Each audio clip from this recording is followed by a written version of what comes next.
folks. There it is. Welcome back.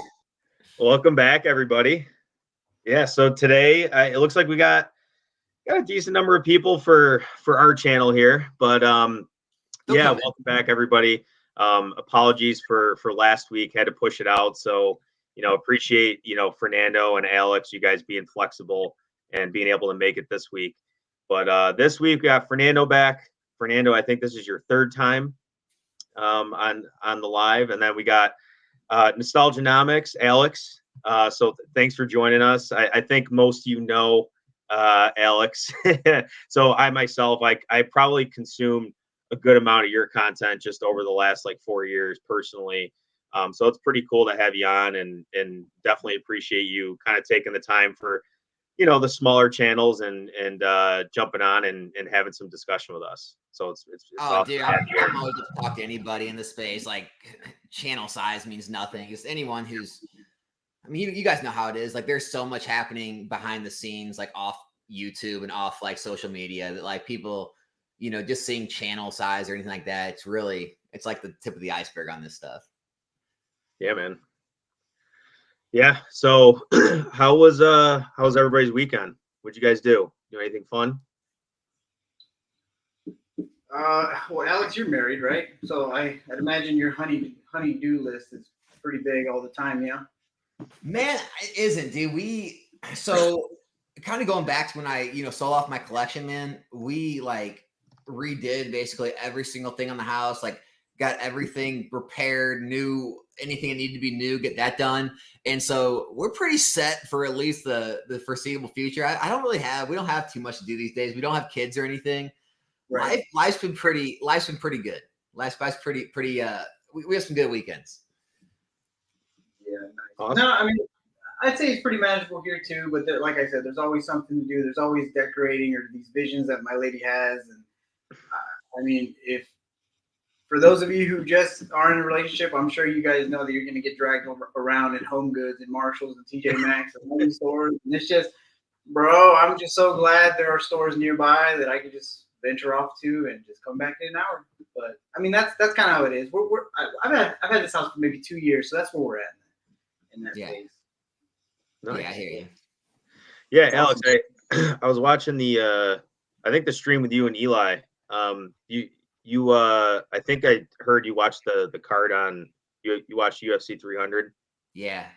I was in New York City for a friend's birthday, and we were out watching. It was pretty interesting. It was fun. Dude, that was yeah. Honestly, when I saw the card, obviously kind of like everyone, I was like, okay, it looks good, but not like UFC 300 good. But man, it every fight delivered just about. That was one of the best UFC cards ever. Yeah, it was a ton of fun. Yeah. Just it aligned with I watch golf too, right? So it was Masters weekend, and then you had that. It was just perfect storm. And then we woke up on Sunday and watched Sunday the Masters. It's how could you beat Absolutely. that? Yeah. So the golf world's wild, man. The money that Live Golf's throwing around at these plays, it's so amazing to see. Yep. Hundreds of millions. I heard a rumor. I don't know. I don't know the credibility of this, but I heard a rumor about Rory McIlroy potentially considering it. I don't know if you heard the same thing, but yeah, that would be the funniest thing, because he's been he's been the most company man, PGA all the way guy. If they can turn him, there's no telling what's going to happen. That would just throw it all upside down. Then I don't know if you watch Full Swing on Netflix, but they cover different players and stuff. That show is going to be crazy if that ends up happening. Just a lot of drama in golf. You'd never expect the sport golf to have drama, but dude, I think it's everything. Same thing happened this Pokemon hobby over the past 7 years. It's innovation. It's new ideas, new faces, new just newness entering, and kind of the establishment people and the old timers, they don't want to change, but then the people see how good the changes are, and they're just nah, I kind of like this. And then it forces the establishment to start changing the way they do things and realize, oh, we're not the only game in town anymore. Yeah. And I think that's where they're at. Yeah, 100%. Yeah, that's a good segue into I mean, people are here for, the Pokemon. It was a good good entrance, but I'm sure everyone's itching to get to some of the topics that we have today. I don't know. I feel like, leading up to this live, we're always kind of being proactive and trying to figure out like what do we want to talk about, but I feel like the topics just kind of present themselves. In a 2-week span, it feels to me like it's 3 months because there's just so much going on in this hobby right now. Whether it's like 151 being reprinted, or I mean, I have on TCG Player up on the side here like the top 16 Tarts, and it's kind of interesting. Sun and Moon Tarts haven't seen the same kind of trajectory that Sword and Shield has, so it makes you kind of wonder, like, is there a little bit of like foul play going on with some of the Sword and Shield stuff? It's look, I mean, there's always some people trying to game the system, especially with like the brand new set like Temporal Forces, the crazy stuff going on. I just think, in my personal opinion, you know how you don't really see anything else moving right now? Like, you're seeing the Japanese market crash. You're seeing XY and Sun and Moon, which had moved crazy last year. They've all kind of went flat, started to even trend down. Scarlet Violet, everyone's kind of afraid to like move into that. Like, that's kind of been not too much going on. I think what it is, it's just a big vacuum all sucking all the money to these Sword and Shield Alt-Art sets. And I think that's what's sending the prices that high. I don't think there's as much like manipulation and things as other people think. I literally think it's just the result of all the money in the hobby and all the interest in the hobby all being drawn to one place at the same time. That's how it feels to me. I don't know. Yeah. What do you think, Fernando? That's fair because you see it on TCG Player right now. All the Arbitrage Plays that you see, and everybody's been talking about this. How you can go and buy a case, or you can go buy a box on PokemonCenter.com for like $150 whatever, and then it's on TCG Player for like $177. So people seeing that, even if it's blindly, without even calculating all the fees, they're like, oh, there's money to be made there. I gotta go in, and I feel like that's what everybody's doing right now. Yeah. And then it comes back in stock, and then everybody goes crazy. I mean, I've been paying attention, to like the XY Sun and Moon, like top hits and the boxes as well. And the sales volumes definitely dropped, like significant amount from where it was 3-6 months ago. And even some of the prices are starting to come back, like some of the top PSA 10 like cards in those eras, they've been really retracing. And I think it's just a symptom of all the money, like I said, moving towards just the Alt-Arts. And that's why I've been racking my brain the most recently, is trying to figure out where the money's going to go after this. And I can't figure out, is it going to go back and pick up the Sun and Moon, like Alt-Arts that all are seeing drops? Is it going to go back and pick up like XY stuff? Is it going to finally move to Scarlet and Violet? Is the Japanese market going to rebound and money going to go back to that? Like, I'm having a hard time figuring it out myself right now, but it's very clear all the money's in the same place right now. It's Sword and Shield Alt-Arts and Alt-Art sets. Yeah. Yeah, I agree with that. And I brought that up. I like, sparked the discussion, like, because I feel like the people who aren't really deep in this, like, the first thought is manipulation most of the time, right? Because it's not like there's not an understanding. What would be really interesting, and I haven't done the math because I feel like it would take a good amount of work, is to really understand, like, what would it take to make every single card that we've seen go up like this? What amount of money would it take to do that, right? And then like wrap your head around that. It's like what group or what person would have the ability to do that for those funds? I mean, that's a large movement. So yeah, I mean, it just seems like it's so much easier. I mean, honestly, it's like it's almost harder to believe the manipulation theory and easier to believe just the masses theory. I mean, just having millions of people all in a hobby, all focusing all their spending power into one little, not even a whole era, a little segment, a second part of an era of like a few sets. I mean, it doesn't really take that much to move the markets because everyone's concentrated in one spot, Yeah. And now possible. I mean, we know what the trajectory looks like. I mean, realistically, whether or not that's sustainable is yet to be seen. But do you think we could see some of the sealed stuff follow suit? I mean, we've already kind of seen pretty massive. It's almost kind of like sealed went first, and then the alts went. And it was pretty close, right? It was almost like a couple week offset, right? So I feel like the alt art shooting up were kind of after the fact for the sealed product, right? Chilling Reign took off, Fusion Strike took off.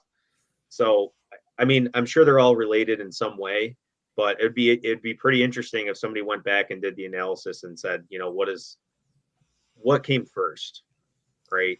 Yeah.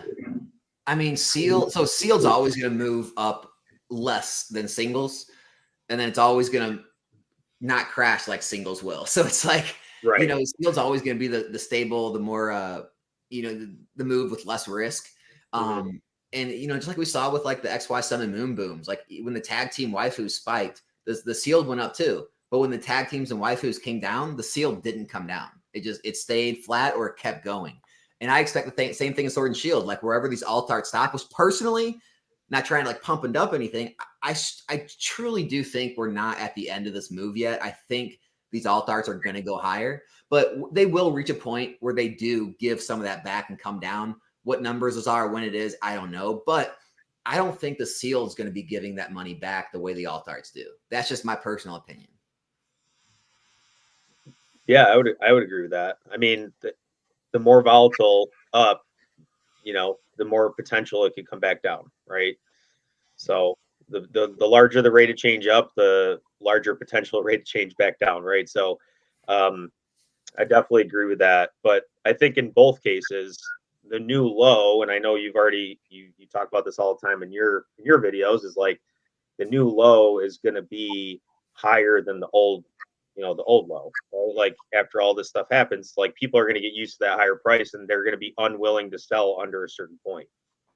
Yeah, like we're never going to see a $500 Evolving Skies box again, probably. Like we're never going to see a $150 Fusion Strike box. Like if people are waiting for that, they're going to be waiting a long time type thing, you know? And, you know, with the alt arts, like, yeah, if we are near the end of the run, yeah, I mean, we could see the alt arts retrace a good amount, but yeah, we're not going to see what we saw, you know, back when I made like a video like 3-4 months ago saying, hey, these are things that are, you know, down X amount of percent in the last whatever, however many long. Like, we're not going to see those lows again. Like, it's unfortunately just the truth for the collector. Sorry, you know? Yeah. Yeah, it's funny. It's funny, right? Like I don't know, there's some points where you got to just say, like, if you really want, and we've talked about this in the Discord with a lot of people about like Japanese 151. Like I said for myself, I was like, as soon as it goes like below 110, I'm going to buy. And hey, it may drop lower than that, but like 110, I feel like eventually the supply is going to dry out no matter what. And we're going to get back to this 200 plus, and it's going to run up like EV Heroes. Like eventually, like I think that set is so strong. And I just opened another box tonight because it's a great experience. Like it's a great experience. And I mean, I think that's a high value box. Like regardless of what the price is on it, you know that if you take the price tag off of it and you just look at what's inside and compare it to other sets, that set is an A+ S tier, whatever you want to call it set. And at some point you got to stop nickel and diming yourself, or else you're going to miss opportunities. And you just have to jump in, right, and not get caught up over the $10, $20, $30 per box when it's ultimately going to maybe double or triple in 1 to 2 years. Yeah, I mean, what I would tell people is don't go all in. Like, be prepared to dollar cost average, right? Because it could easily go under 80. Like, you know, you buy some at 115, maybe if it goes lower, you buy some more at 95, and then if it goes lower, you buy some more at 80, and whatever it may be. It's like I wouldn't like try to pick an exact price point and then go all in at like wherever you think the bottom is, because we're never going to catch the bottoms, right? But yeah, here's the only issue, like the only scary thing about the Japanese 151 is if this would have been a market like a year and a half ago, and it got like a Japanese 151 was out then, and this was like the whole same scenario, and it got a reprint, I'd be 100% on board with you. The only thing that scares me is the whole market's going through kind of like a bubble popping, and the whole market's kind of on the way down. And then on top of that, because here's what people don't remember. I mean, it's been like a month or two, but Japanese 151 was already coming down before this was announced. Like it was already coming down in the 170s, 160s before this reprint was announced. And so you're having kind of the whole Japanese market kind of get deflated, and then a reprint being thrown on top of it. And so I agree with you. I think it's going to do great long term. I just don't know if it's going to have as fast as a rubber band, like slingshot effect as people think. Like, I don't know if it's going to return to those gains in 6 months, a year, 18 months. Like, it could be a longer term play, but it's still going to be fine, I think. Yeah, it's all about what's your time horizon, Yeah. right?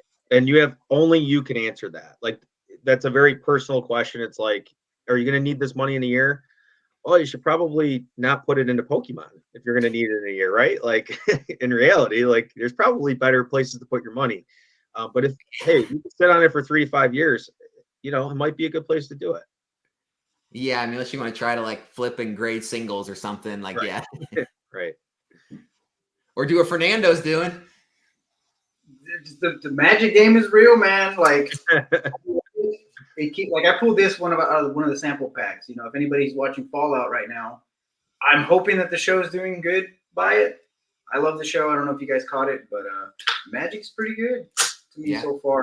And I just buy Pokemon, man, and you just throw it in the closet, and you tune in to these YouTubers who give you the news, right? And they're saying, hey, 151 is down to, what is it now? I think I've seen it as low as like $85 in places. It's tanking. We've got it for 87 shipped, but I think you have to buy 10 minimum. Yeah, I think that's where it's at. So I'm sure you can find it less than that too. Well, we're at least buying 10 minimum, all in. Oh, yeah. Yeah, and then I think somebody was saying that Shiny Treasures was at what, 35, and that's the thing. Like, it's also a specialty set, right? So I've talked to people who dealt with Japanese cards for like years, and they're saying that what happened within these past 2-3 years has been fun, but it's also coming back to normalcy. Like, cards, like booster boxes, were at this price range, so it's kind of like, now we're back to kind of, like I said, normalcy. And so at that point, you just got to take what you can get. Like, I mean, like here's stuff. That's like even vintage. Like, English cards were always worth more than Japanese cards. I mean, in the tens, whatever you want to say. When we got to like the modern era times, like specialty sets did outperform a lot of English specialty sets. Even like with evolutions and stuff, CP6 or whatever. Like, so that's always been a thing. But like, people who are going in all these regular main release sets and just like gobbling up all these boxes, like, I think they're going to be in for a world of hurt, thinking that every one of these boxes is all going to rebound and like have these massive gains. That's what I'd be scared. I'm not worried about the people with 151 or other specialty sets like Shiny Star V. Like, I'm not worried about those people. I'm worried about the people who are literally buying up like every single set, thinking it's all going to go back to the old times. It's like, I don't think so. I don't think it's going to happen this time. You mean like at certain price points, or are you saying like, because I know Brian expecting like the Japanese market to go back to like outperforming English in a big way. I just don't think that's going to happen, especially with the mainline booster box sets. Now, we're in a time now where like these specialty sets are having a really hard time in English for the ETBs and things, whereas it might be a better play in the Japanese specialty sets. But like the mainline, like booster box sets, like buying a Paldea Evolved, and I don't even know the Japanese equivalent, but buying like the Japanese equivalent of Paldea Evolved, I don't know if that's the move. Now, like 151 might be the move over an English ETB. So, Alex, what do you think about like, so, and I'm relatively ignorant when it comes to like what vendors or distributors are paying over in Japan. Like, are they like for a standard set? Like, are they not paying like $30 to $40 MSRP or something like that? I think it's somewhere around there. Yeah. Yeah. So, yeah, I would agree with that. It's like, I don't know how, when MSRP for English is almost, let's just call it double. Let's nice whole number. I could agree with that. Like, I don't know how Japanese could ever overtake English. And again, like, someone would have to do the analysis, right? But like, from a percent increase, like, how, I guess I've never seen that comparison, right? Is like, if you're buying at 40 for a Japanese box and 90 for an English box, a new set, like, how do they compare in terms of growth? Yeah. It's so hard, right? Because so much has changed in these past few years. Like the next 2, 3, 4 years is really going to be telling. And right now it's just everyone's best guess. Like you don't know who's going to be right. Like you don't know how the markets are going to stabilize and if the money's going to come back in or if it was a flash in the pan. It's really hard to tell right now. And anyone saying they have the 100% answer is just lying to you because you really don't. We've been through so many unprecedented times in the past like 6, 7 years that so much has changed, and it's really hard to nail down exactly what's going to happen. Yeah, and just like on that topic too, I'm still trying to understand why Japanese is so volatile. Like, I mean, when we get price updates every week or so, it's like $5, $10 here and there, and then you see English booster boxes on TCG Player or on eBay, and it's just like just a slow grind. I don't understand that either. Are you guys? Hey, are you guys in my regular Discord? I'm both. I don't think I am yet, but it's something I'm going to do. In the buy sell trade, this was yesterday. Kevin had Shiny Treasure EX for $30.99 a box. He was trying to dump them at $30.99. $30.90, like $30. $30.99. Is that the Crown Zenith equivalent in Japanese? Or what is that? Shiny Treasure? That's Paldean Fate. That's Paldean Fate. Oh, yeah. Okay. All right. Thanks. Yep. But I mean, that's low. I just said 35 was the lowest I've seen. And to hear 30 now? Bro, what is... Do you think that's just panic selling? Or what? I mean, what's going on? Again, I don't pretend to know. Like, that's the thing. Like, I hold my personal opinions, but at the same time, I'm not going to come out and say I know what's going to happen. Like I truly feel that we're kind of back to like we're going to go back to a normalized Japanese market where they're going to perform similar, but I think English regular sets are probably going to nudge them out, and I think Japanese specialty sets might nudge English sets out. I think we're going to go back to the era where every PSA 10 English card is going to be worth more than every PSA 10 Japanese card because Japanese is just too easy to grade. And I think it's just go back to normal times. We're not going to see waifus going to, $100,000 or whatever. Like, I just think we're going to normal times again. Well, that's the case now, right? Like the Magikarp is a good example. Yeah. Yeah. And on that note, when you say normal time, so just to kind of ground ourselves, right? So I came back into this in, let's call it Thanksgiving 2019, right? So that's like I'm going on 5 years being back into this. Fernando, how long have you been back into Pokemon? Since August of last year. Okay. All right. So you got two of us who have been in this for less than 5 years. Alex, can you give like a little background on like just kind of your journey through this?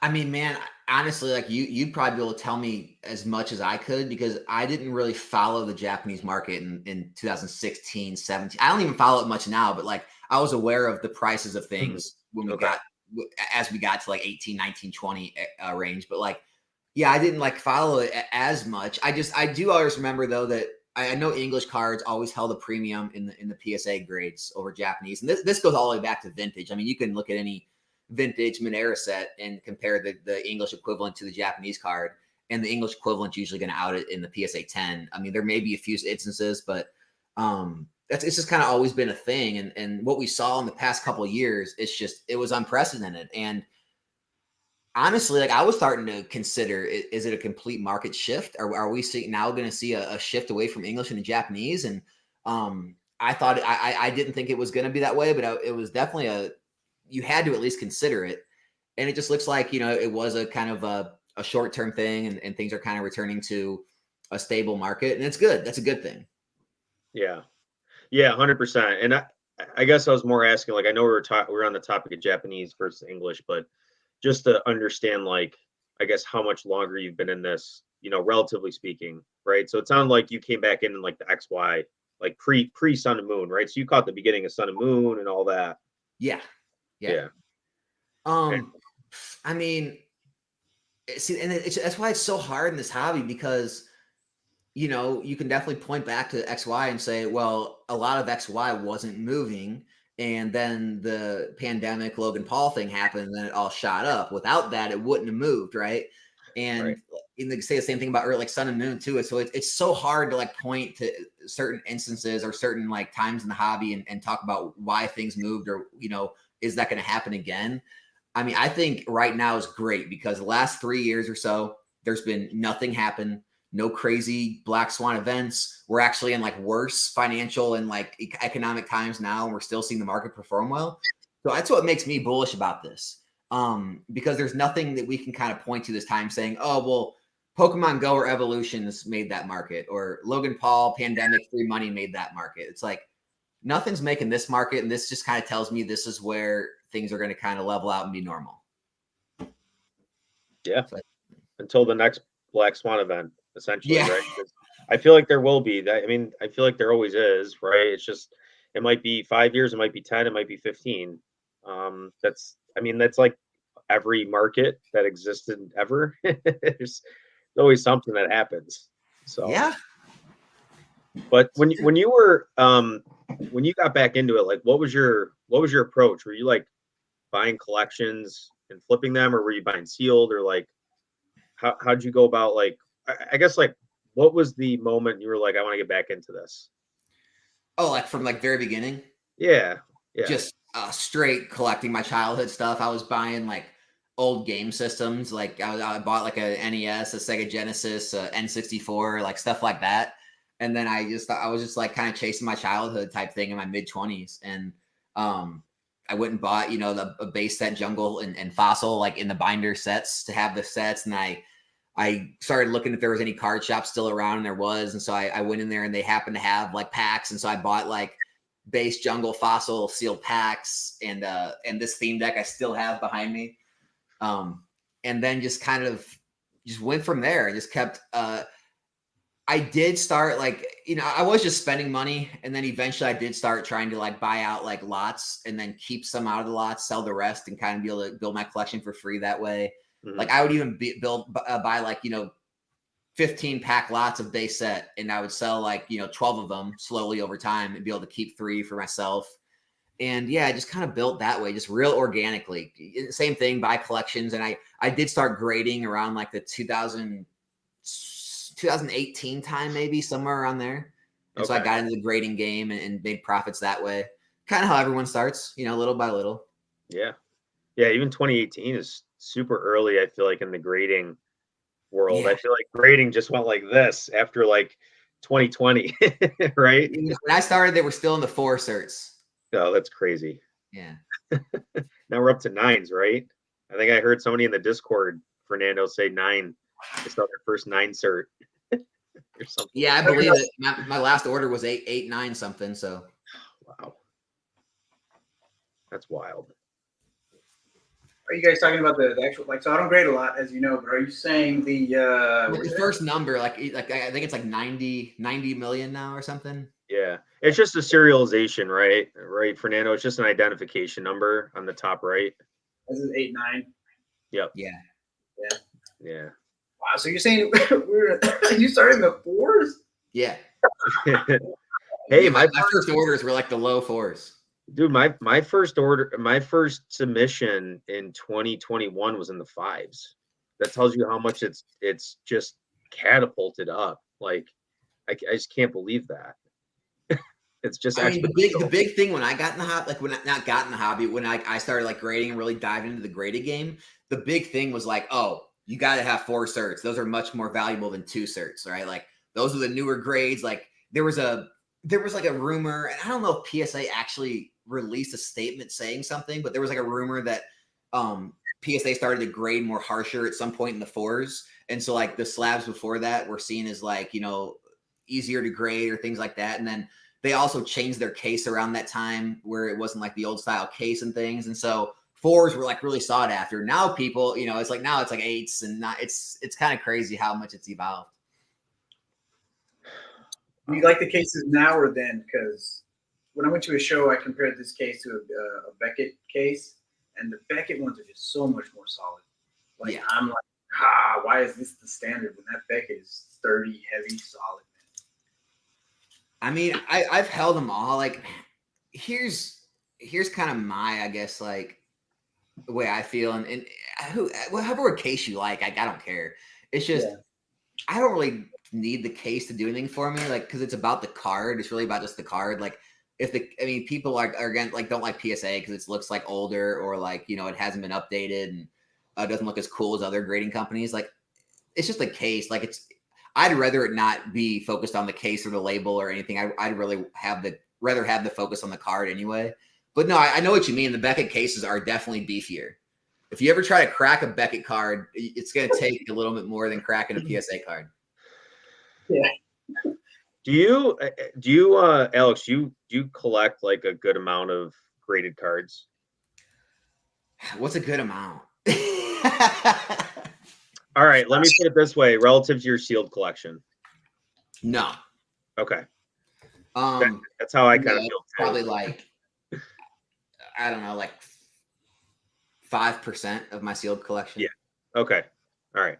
Yeah, that's fair. I feel like I'm kind of the same way. I feel like I use grading as like just a way to make money vehicle, almost like just a way to, like, hey, if you're opening product for content and stuff like that, it's like a way to take that, get something a little bit more out of it. And then it's also, learning like what to look for. I mean, I offer not a service. I mean, it's essentially a service, but like it's more or less just like a tool for those in the Discord, because I know some people come in and they haven't done it really much. Yeah. So I'll give them like a range of what I think it's going to be, and then potentially like a video if they want to see, pre-graded live and stuff like that. But I feel like it's more just like a way to kind of flip the cards. I have very few graded cards that like I've held on to, right? Because from my perspective, like I could take that, I could sell it, and I could put it into like sealed product or something that if I really wanted to hold it, would be a better like investment vehicle. Yeah, I mean, most of the slabs that I do buy or do keep that I grade it's speculation, and it is like shorter term plays. Like I have a lot of alt arts right now. I started buying them like 3-4 months ago. I continued buying them through this month, and now it's to the point where like I just kind of want to complete like the sets of like having all the alt arts. So I've even bought some now. Like I try to like find deals or work deals like off of eBay and the marketplace to get them still under market. I still try to grade as many myself, but I definitely have been buying alt arts and holding them right now. But that's not as normal. Like I haven't done a lot of that in like the previous eras, but still, even if I added up every graded card I own right now, like I said, it's still like maybe more than 5%. It's less than 10% of my entire sealed collection. And so, but there will come a time too, like those will always move before my sealed stuff does. Like those are always going to be like first on the chopping block before anything sealed is. I mean, I think they're like I talked about before, how the cards will have higher spikes than sealed does, and then they'll have also lower dips. I mean, if you want to speculate, like singles can be good speculation tools, because when you get it right, you will get paid. Yeah. So when you say you're grabbing more alt arts, like I've watched plenty of your videos talking about alt arts, but are you collecting both raw and grade, or what is more worthy of your time at this point? So both, I would say. I mean, obviously I'm trying to grade as many myself, but it's hard to explain. Like when you've been in this hobby enough time, like you can kind of like almost like sense what the market's doing. And so like, especially like the last, I would say like maybe 3 weeks, a month ago, you could almost sense, you could see it. You could see the sales TCG player. You could see the sales on eBay. You could kind of look around YouTube. You could kind of feel it swelling up, right? And you started seeing less and less be listed and more disappear. I started to look at a lot of the raw cards that were actually on the market, not just looking at TCG raw price, because that's kind of meaningless when you talk about grading.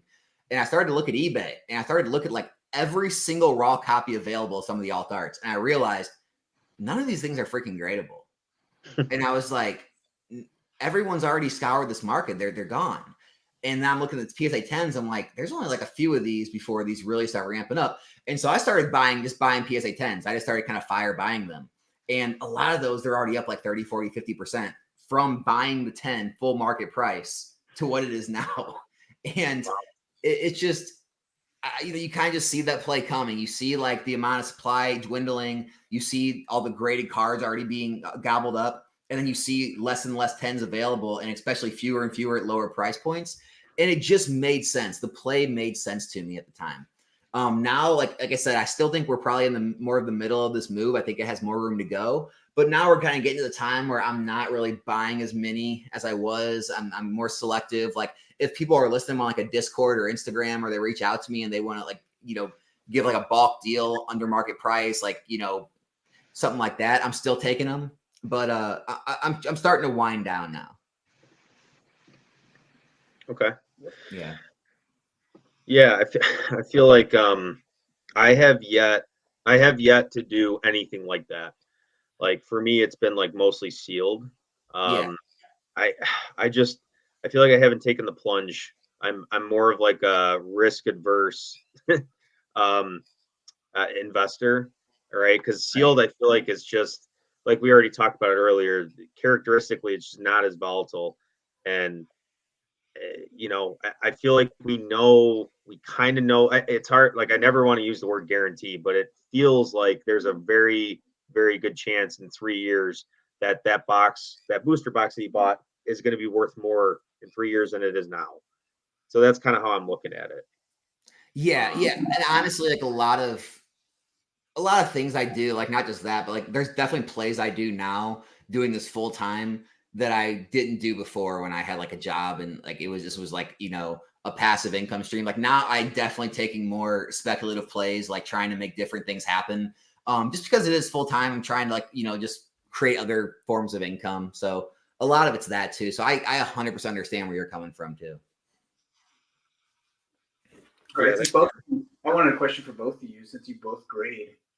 What have you dialed down your success rate to in terms of like if you're going to send in this card, like what's your success rate on 10s so far? And has it improved, or is it just like, man, I think I'm doing everything right and there's still a curveball? Like it still seems like it's an arbitrary grader at this point. Man, it's a hard question. So if I wanted to, like, if I was like in like some sort of like grading competition or something, and it's like, hey, send in cards, and whoever gets the biggest 10 rate wins. I'm pretty confident I could get with English cards in the high 80s or low 90s. Like I'm pretty confident. Do I get that? No. Like I'm usually in like the high 70%, sometimes in the low 80% 10 rate. But the reason for that is I'll definitely send a lot of borderline cards. Like, if I find borderline cards, especially if I get them, at the right prices, and even if I get a 9, it's like, well, I maybe made a few bucks, broke even. I'll send them just because the 10, it makes so much sense. It's so exponential. And so like I send a good amount of the borderline cards, which definitely hurts my total overall gem rate. But yeah, I mean, I think if you try and you're really selective and you just want to send cards that have the best possible chance at 10s, I think you can be in the 80% gem rate pretty easily. So I kind of look at it. I don't try to hit. I guess I don't track my gem 10 rate because there's cards I send in that I know I'm not going to get 10s in, right? Every card that I send in, I create a spreadsheet for, and I basically predict what that card's going to get. And I give myself a range, right? And I say, okay, I'm going to spend $17 plus shipping plus the cost of the card. If the lowest possible grade is going to give me a value of, $30, and I spent all in $30 on that card, and the max potential value, if I hit like a 10, for example, is 40 or 45, and I'm only making $15 and I have that money tied up, it might not be worth sending that card in, right? That's kind of how I'm looking at it. Is like Do you grade a lot of older stuff? I grade whatever makes sense, right? Like if I get if you're grading older stuff, like you can do well with like 8s and 9s. So like, of course, you're not going to have a high 10 rate because you don't even need it. Oh yeah, right? Yeah. I had the best, and I'll never forget this. I bought a Dark Tyranitar from Team Rocket Returns Reverse Hollow number 19 off Mercari for like $40, and it hit a 10. I'll never forget that because I was just like, all right, it's gonna hit a 9, it'll be like $150 card, and it hit a 10, and I'm like, what is going on? So did you sell it or you keep it? Oh, I sold it. Sold it, put it right back in. Yeah, I was like, this could work better for me, right? Like, and I I don't know. Like I Team Rocket Returns is like one of my favorite sets, but at the same time, I just personally didn't feel like that card's not going to double in value versus if I took that several $100s and put it into booster boxes like that's going to grow more, right? That's 100%.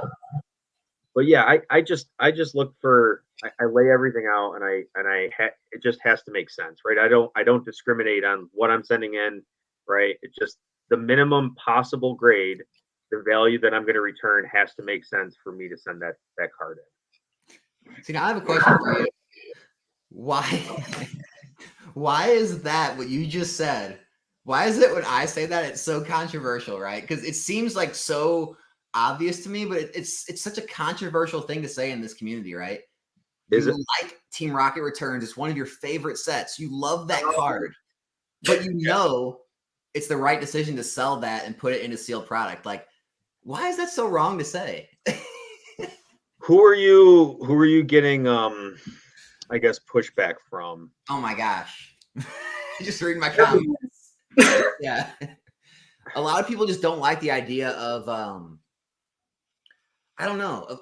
It just seems like I'm down on vintage, or I'm a vintage hater, or hater of sets that I say they're not good investments, right? It's like there's a lot of things that you can love that just you also don't think are good investments type thing. And like just what you just said right there is this perfect example. Like it's one of your most favorite sets. You graded the card yourself, which is already awesome. It's a Dark Tyranitar. I'm sure it's one of your favorite cards in the set. And all that being said, you still know it's the right decision to sell that and buy Modern Sealed. It seems obvious to me. And it shouldn't be a topic of like controversy, but for some reason it is. Yeah, I think what some people get hung up on, maybe like the people who have been here forever and like they think their way is the only way. I think people forget that you can enjoy this hobby in whatever way you want to enjoy it. And for me, that might look like, hey, I got the opportunity to grade this. It was a cool experience, right? Like, because it's a great experience. I bought a card for $40 and, I flipped it for, several hundred. I mean, You'll never forget I got to hold it and I got to like, I basically sold that to like a collector, right? Who really wanted it. I mean, that was a cool experience in itself. So like, why isn't that okay? I guess is what I would ask. Yeah, right? You'll never forget it. Right. No, it's a cool story. Like, yeah. So no, it's too bad there's people who feel like they, I don't know, have to kind of dictate what is acceptable. Yeah, and I think the best answer I heard was I was on the phone with a friend of mine. And he's just like, some people, especially if they're holding certain cards or holding certain things and they have money invested, it definitely probably hits more like having people online saying that, and you feel like it's hurting your investment or the potential of it going up. And so that could be a reason. But I mean, I've done the same thing with like XY cards. XY, that's one of my favorite eras, right? I bought 2 breakthrough Mewtwo's, both secret rares that like looked super clean, cracked them both. They were both 9s. One of them came back at 10. The other one got a 9 again. But the 10, I mean, I bought the card for it was like $70 or $80, sold it for $650. And, it's one of my favorite cards in the whole era. But at the same time, it's like, now that card's like back to 500, by the way. But I knew it wasn't a good hold. Even though I love the car, I'd love to own it. It's like, I still know it was smarter to sell that and put the money elsewhere. And it should just be like breathing. It should just be obvious. We should all be able to talk about it openly. But yeah, it seems like certain opinions and certain things people do in the hobby really offend people. So I don't know. Yeah, I was going to ask you guys real quick, just to touch upon that subject, like how the rotation for Pokemon, how many years is it? Oh man. You say at least like maybe 5 years? What is it? Maybe No, I think it's like, you're talking about playable rotation. Yeah. I thought it was 3, but don't quote me on that. Yeah, I think it's like 3 or less. Okay. Yeah, because I just see it this way, like, so vintage has a collector's audience, and then modern has both a collector's and a player's audience. So there's just more opportunity there, and I just don't see how that's hard to believe, right? Like, so that's just something I've observed over since I've been back in the hobby. That's something that I've observed. Bruce City TCG said was 2, now it's 3. Yeah. Okay.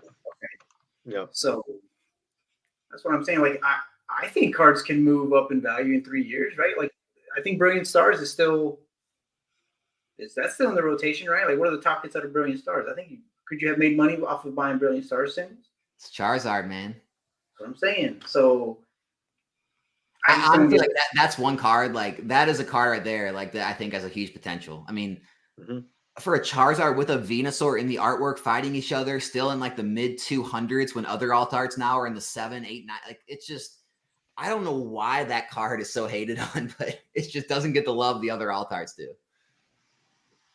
That's weird that you say it's hated on, just because I know you were talking about earlier, like maybe a couple of weeks ago, where cards that do well reflect, you know, the original 151 or Gen 1, Gen 2, Gen 3. I mean, that's an example right there too, right? So yeah, man, it gets crazy. Like I think people think about it way too much, and just let people like what they like. You know what I mean? Yeah, it is kind of easier than it sounds, isn't it? I mean, it's kind of along the same lines of like, I feel like that kind of behavior is along the same lines as like price shaming almost. Like, and we say this in our Discord. It's like, if people want to ask for $300 for a Brilliant Stars booster box, go ahead and ask. Like, you do you. You might not sell it, but that's your choice. Like, you can ask whatever price you want. I love those people. I love it. I love on eBay getting those messages. Yeah, I know, right? It's like, well, I own it, and I'm going to set the price, and that's that. If you don't want it, you don't buy it. And yeah, I'm always super nice. Yeah, I'm super nice about it every time too, and I think it makes them more mad because they'll message me and be like, "This card isn't worth that. The last two sold for this and this. I'll offer you this. Hey, I appreciate the offer, man, but I'm going to keep mine price here. Good luck finding one." And they'll be like, "I don't need luck. You're overpriced. You're never gonna sell that." I'm like, "Oh, well, thanks for the interest anyway." Like, dude, I came across I had this happen a couple weeks ago. I'm not going to name names, but I had like a Dark Explorers Venusaur PSA 10 hollow. It's a little pop, like it's a pop 8. I had it up on eBay for at least like 4 months at $275.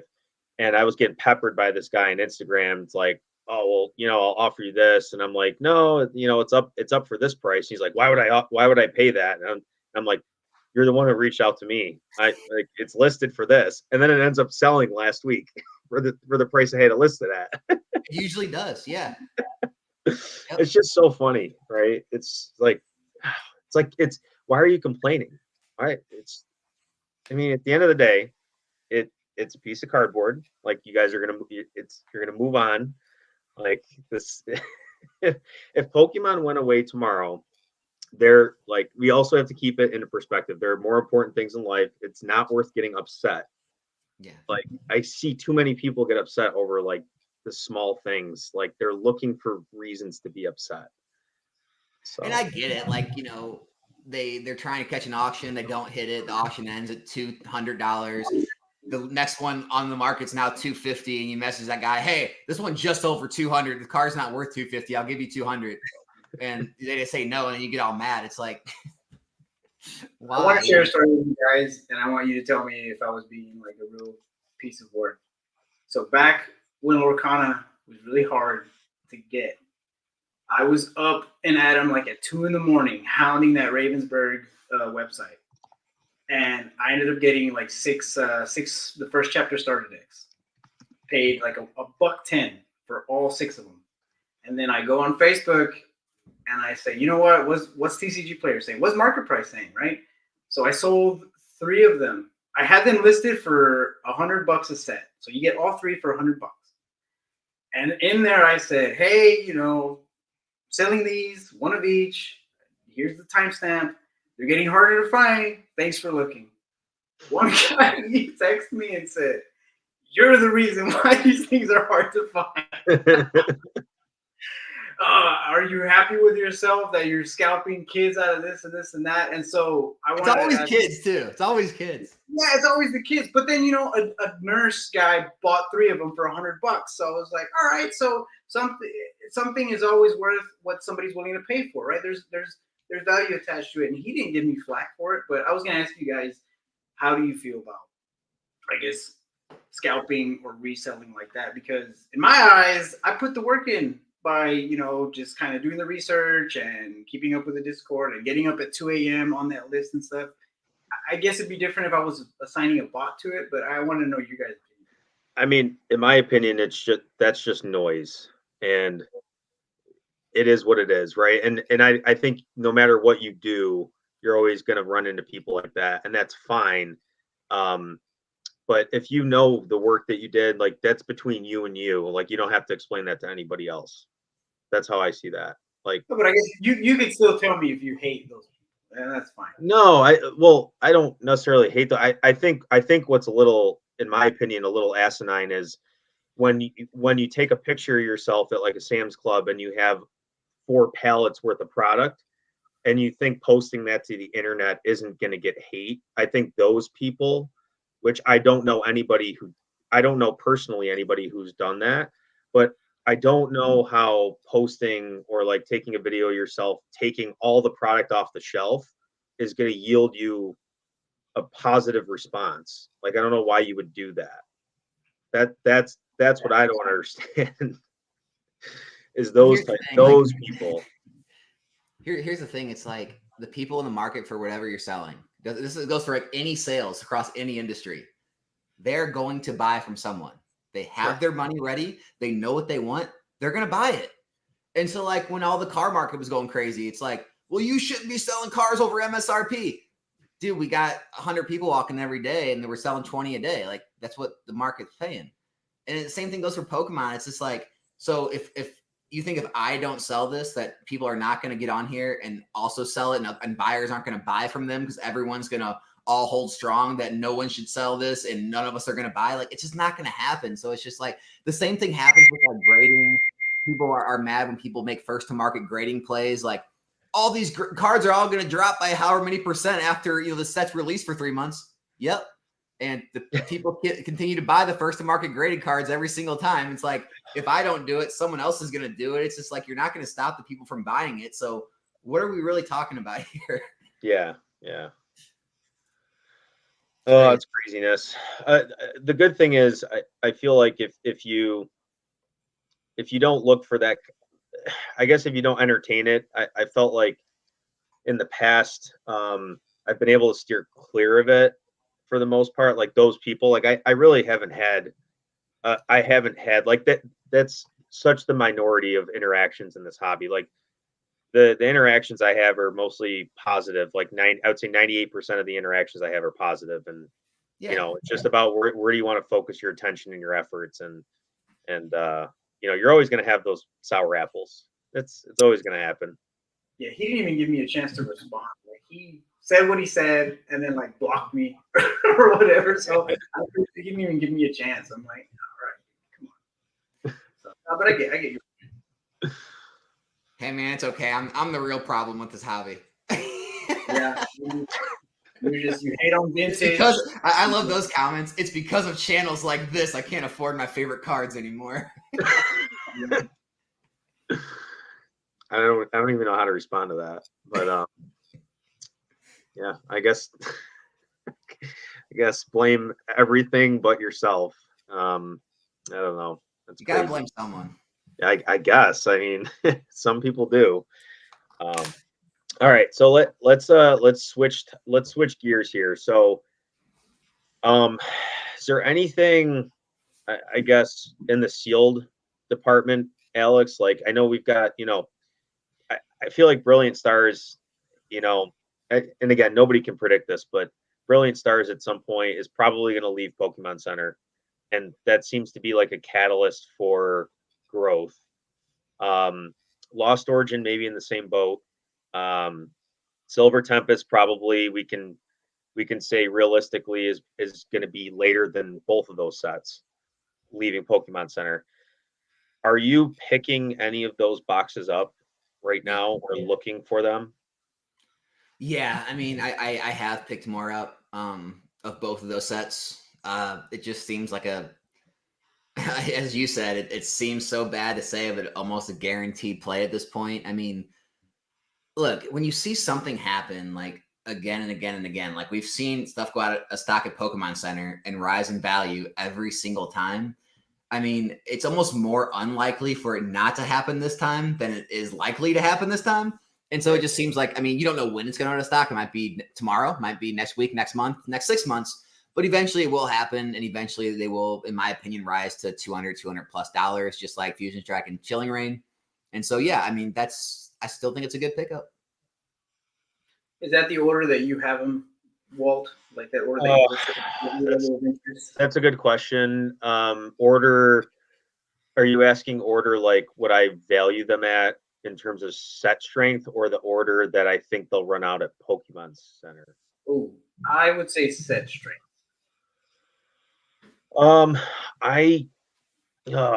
That's a tough one.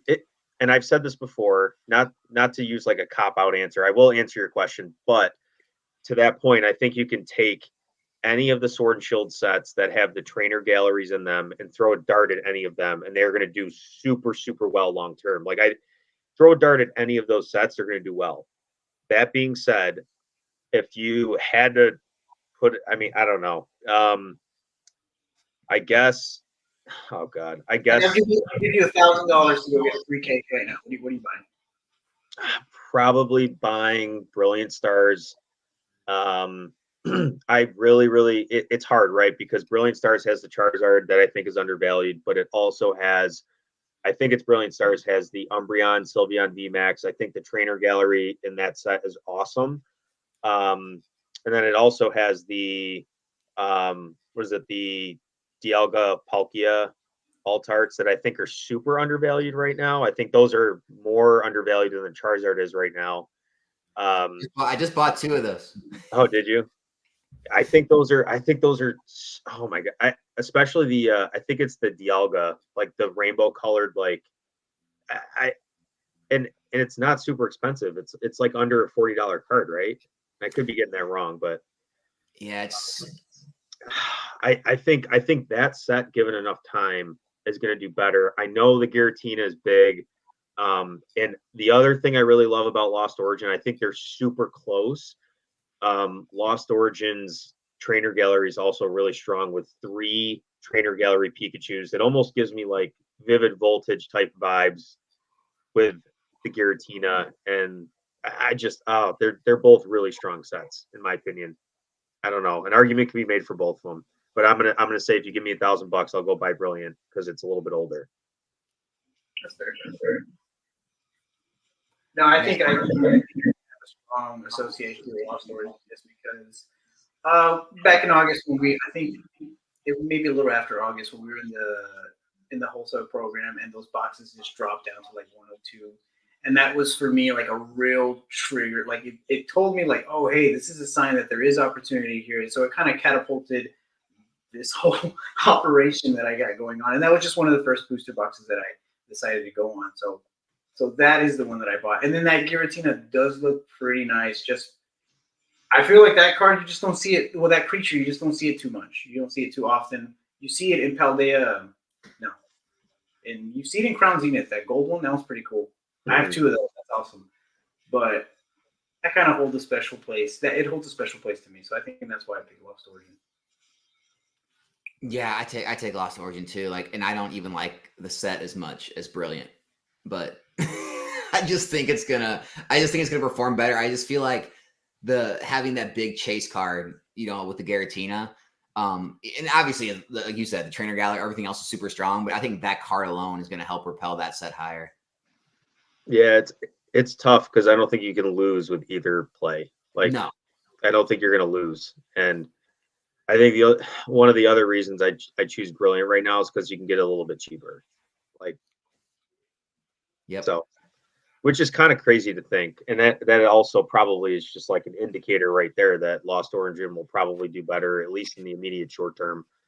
The fact that Lost Origin is a newer set, it's probably going to be on Pokemon Center longer, but it's still higher in value right now than Brilliant Stars.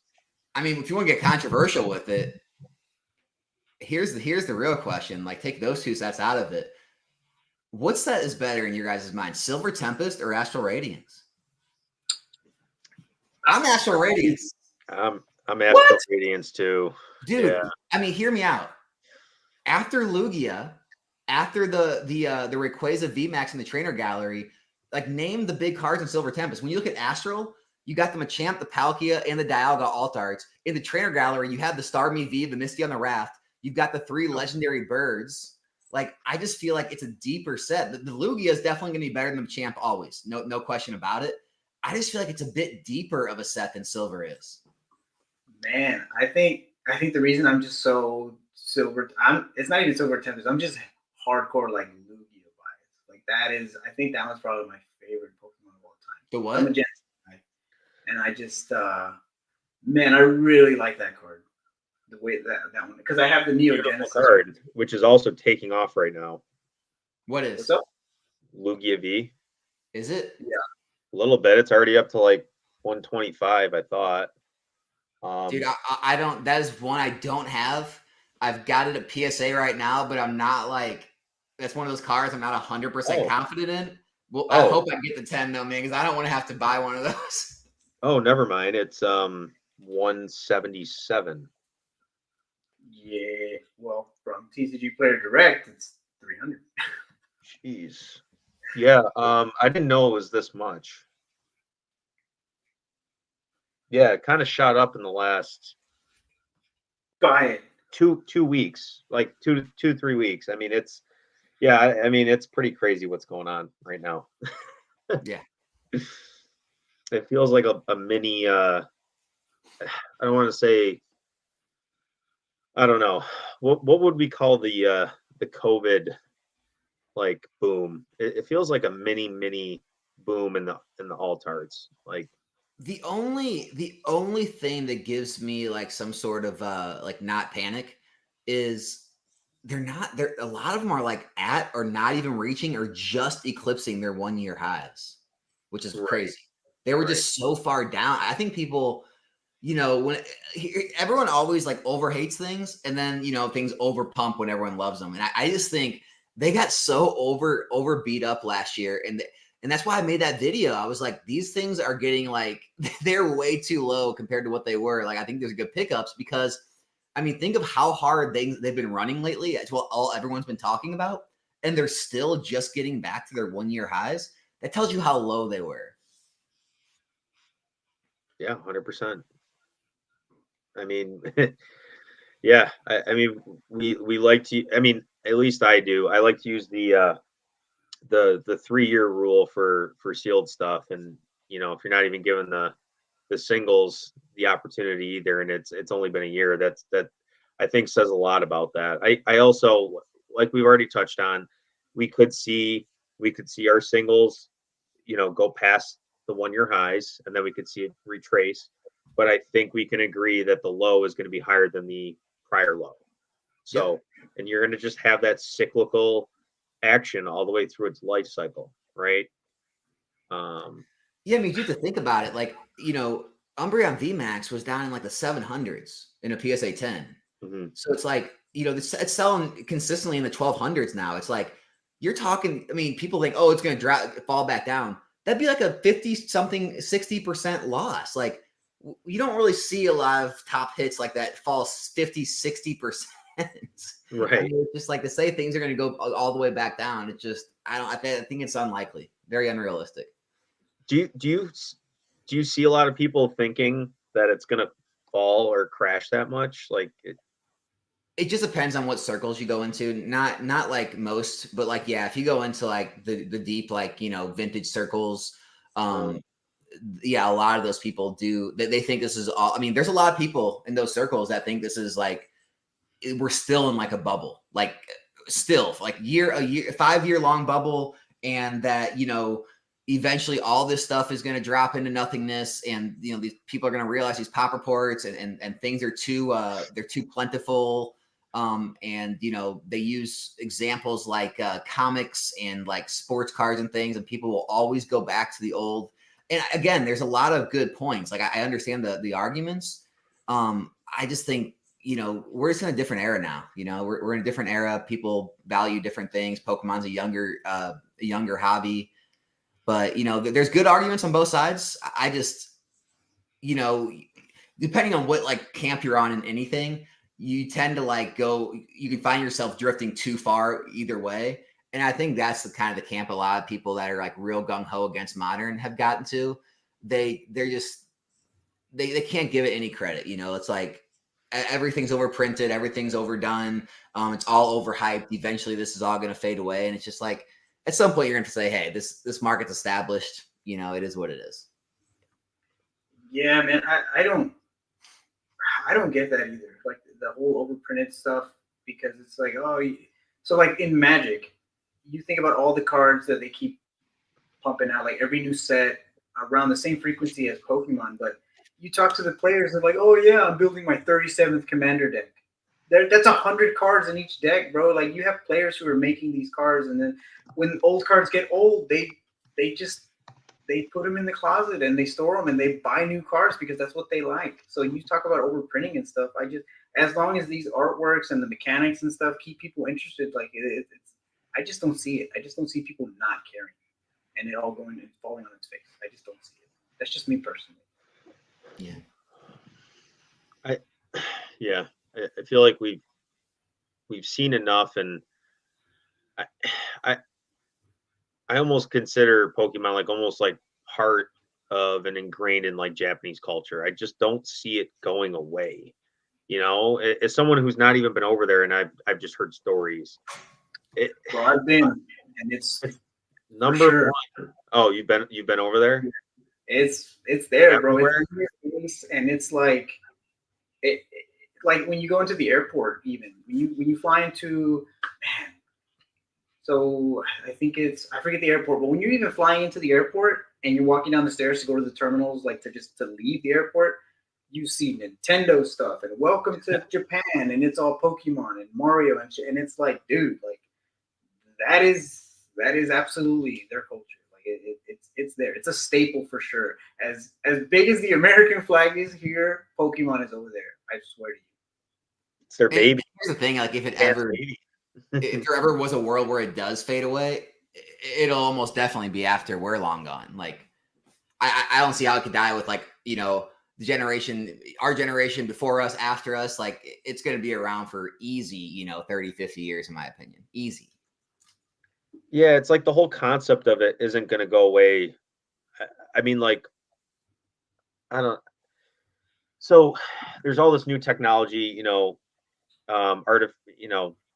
not AI, but like virtual reality and stuff. It's like, wouldn't people feel more immersed in it if they can come up with like a game or like a virtual reality? I'm just thinking ahead, like, hey, like what if trading cards become less popular? I don't think they'll ever go away. We talked about this on one of our lives, because I think like TCG Pocket, I think is what they advertised on Pokemon Day in February. And we were talking about that. It's like, well, we were talking about, would TCG Pocket ever completely overcome the physical card game? And, number one, probably not, because they make too much money printing cards and selling them. And then number two, I was actually listening to Mason at Cardinal Gaming. He actually had an interesting perspective on that, which was, it's almost like an advertisement to get people into the physical card game, because it's like you have it right at your fingertips and you're using it for 5 minutes at a time, and it's just getting people acclimated to like the mechanics and stuff of the actual card game. So I feel like they might use these other technologies to get people into the card game, but I just don't see it ever phasing out. And then like the franchise as a whole, they come out with new seasons of shows. They come out with movies almost like too frequently, and clearly they're making money on it because kids and parents and families are going and seeing it. So here's the thought. How much you get for these things? You get like 10 cents each or something? These are all, every one of these is a pack of cards on Pokemon's website. For if you want to go play the game online, each one of these codes opens you a pack of cards. You can't get, I mean, I auction these off in like lots of like hundreds, and no one wants them. I mean, there's digital cards right there. Like you can open packs and packs. You can open endless packs of digital cards. No one wants to pay anything for them. That's another good example. Yeah, that's just why I'm not worried about it. Yeah. Well, I'm curious, how much are you selling them for? I'm just curious. Here, I mean, I literally have an auction going right now. I don't even know if there's a bid on it. You can get them for almost free, man. Here, let me go see what they're selling for. I mean, I honestly, I don't. If anyone out there has any routes they use to get rid of their code cards, I don't know what they are because I have yet to found somewhere that will pay for code cards. But yeah, I have 200 code cards listed. I have $6 shipping on it, but it's listed at $1, so $7. I have 4 views and 0 bids. It ends in 49 minutes. How many 200 packs of online cards. How many viewers in here? Everybody go bid it up. 200 packs of online cards. Like, that's what I'm saying. It's just like you can't even get rid of them. Oh man. Yeah, that's a good point. I didn't even think of that. Like, well, somebody in our Discord, 10, he's got he basically repurposed I think it's like a grocery I want to say, yeah, what was it, grocery coupon scanner that you could basically use your phone for, and it'll log the code in a Google sheet for you. And he basically uses that and then loads those codes up into TCG Player, and that's how he sells them. So that was pretty interesting. I never had a chance to use that, but he said it takes him like a couple seconds to scan every code card in, and some of them are like, you know, $5-10 code cards depending on how old they are. Whoa, wow. Well, some of them, like if you get like certain collection boxes or something from like Black and White XY and stuff. Oh yeah, okay, yeah. Like, no Sword and Shield, Scarlet Violet. No, definitely not. Definitely not. I need to go get mine. Damn. Oh. Yeah. I did just sell. I had some Celebrations UPC code cards, and even those, like, I sold them on TCG Player. They were like $1 something a piece, like nothing crazy. And think about that. That's I'm pretty sure. I'm not 100% sure on that. I'm pretty sure that's to open an entire UPC worth of packs, like online. Oh, really? People just don't care. Yeah. Wow. Man, I wonder if the new app will do harm, more harm than good at that point. You know what I mean? Like, I mean, I don't think it's gonna do harm. I just don't. You know, people that I don't know if more power to them. I don't know. People just say things for content purposes or to like get a stir or to get views. But like the people coming out and acting like it was going to be some big thing. And like, I mean, I knew from the very beginning it was all BS, but I don't say anything. I'm not going to like yuck anyone's yums or anything. Like if they want to come on and make their videos and like act like it's going to be some big, huge issue for the Pokemon hobby, go for it. But no, guys, like, none of this stuff's going to hurt the physical cards. Like, I just don't, there's nothing out yet. I don't even think they have anything in the works that's going to have any issue with physical cards, Yeah, it certainly feels that way. Right. I think it's just anytime the Pokemon Center sneezes, everyone jumps, right? Anytime there's any news at all, it's like, everybody turns their head and pays attention. That's also another reason why I think that this is going to be around and it's going to stick around. It's like I feel like they could give us so much more, and they could give us a Black Swan set like Evolving Skies whenever they want, and they know that, right? And they're giving us like just enough, right, to keep the casuals maybe still in it. And then you have people like us who are like in the weeds. That's what I was gonna say. We don't realize it. We're very in the weeds. I'm making content every day. You're making content. You're consuming content. You're in the magic. I mean, we are so like entrenched in this every single day. Perfect example. A friend of mine, like when he was trying to get rid of some of his cases he'd been holding on to, he's like, hey man, so I've been looking up these Chilling Reign and Fusion Strike we bought. Like, are they really going for that? I mean, I'm looking at sales. They're like, what, $1,500, $1,800 a case? I'm like, yeah, man. So they went out of stock at Pokemon Center and now they're this. Like, he's just like, yeah, I haven't looked at them in a couple of years. Like, I'm thinking about selling. It's like, that's like the normal person that's like doing this stuff. They're not worried about every whim of the market. It's up 10% this week. Oh, it's down 10%. It got reprinted. It's out of stock. Like, they're not worried about all this because they're just, hey, I bought some, I'm putting it away for the long term.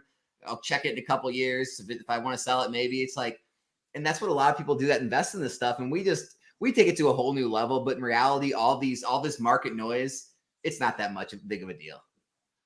You know, the trend's going to continue, in my opinion. Yeah. I did have a question for you, Alex, just because earlier you said that as you merged over to full time, you're more entrenched into making, you know, finding plays that make it worth it to you.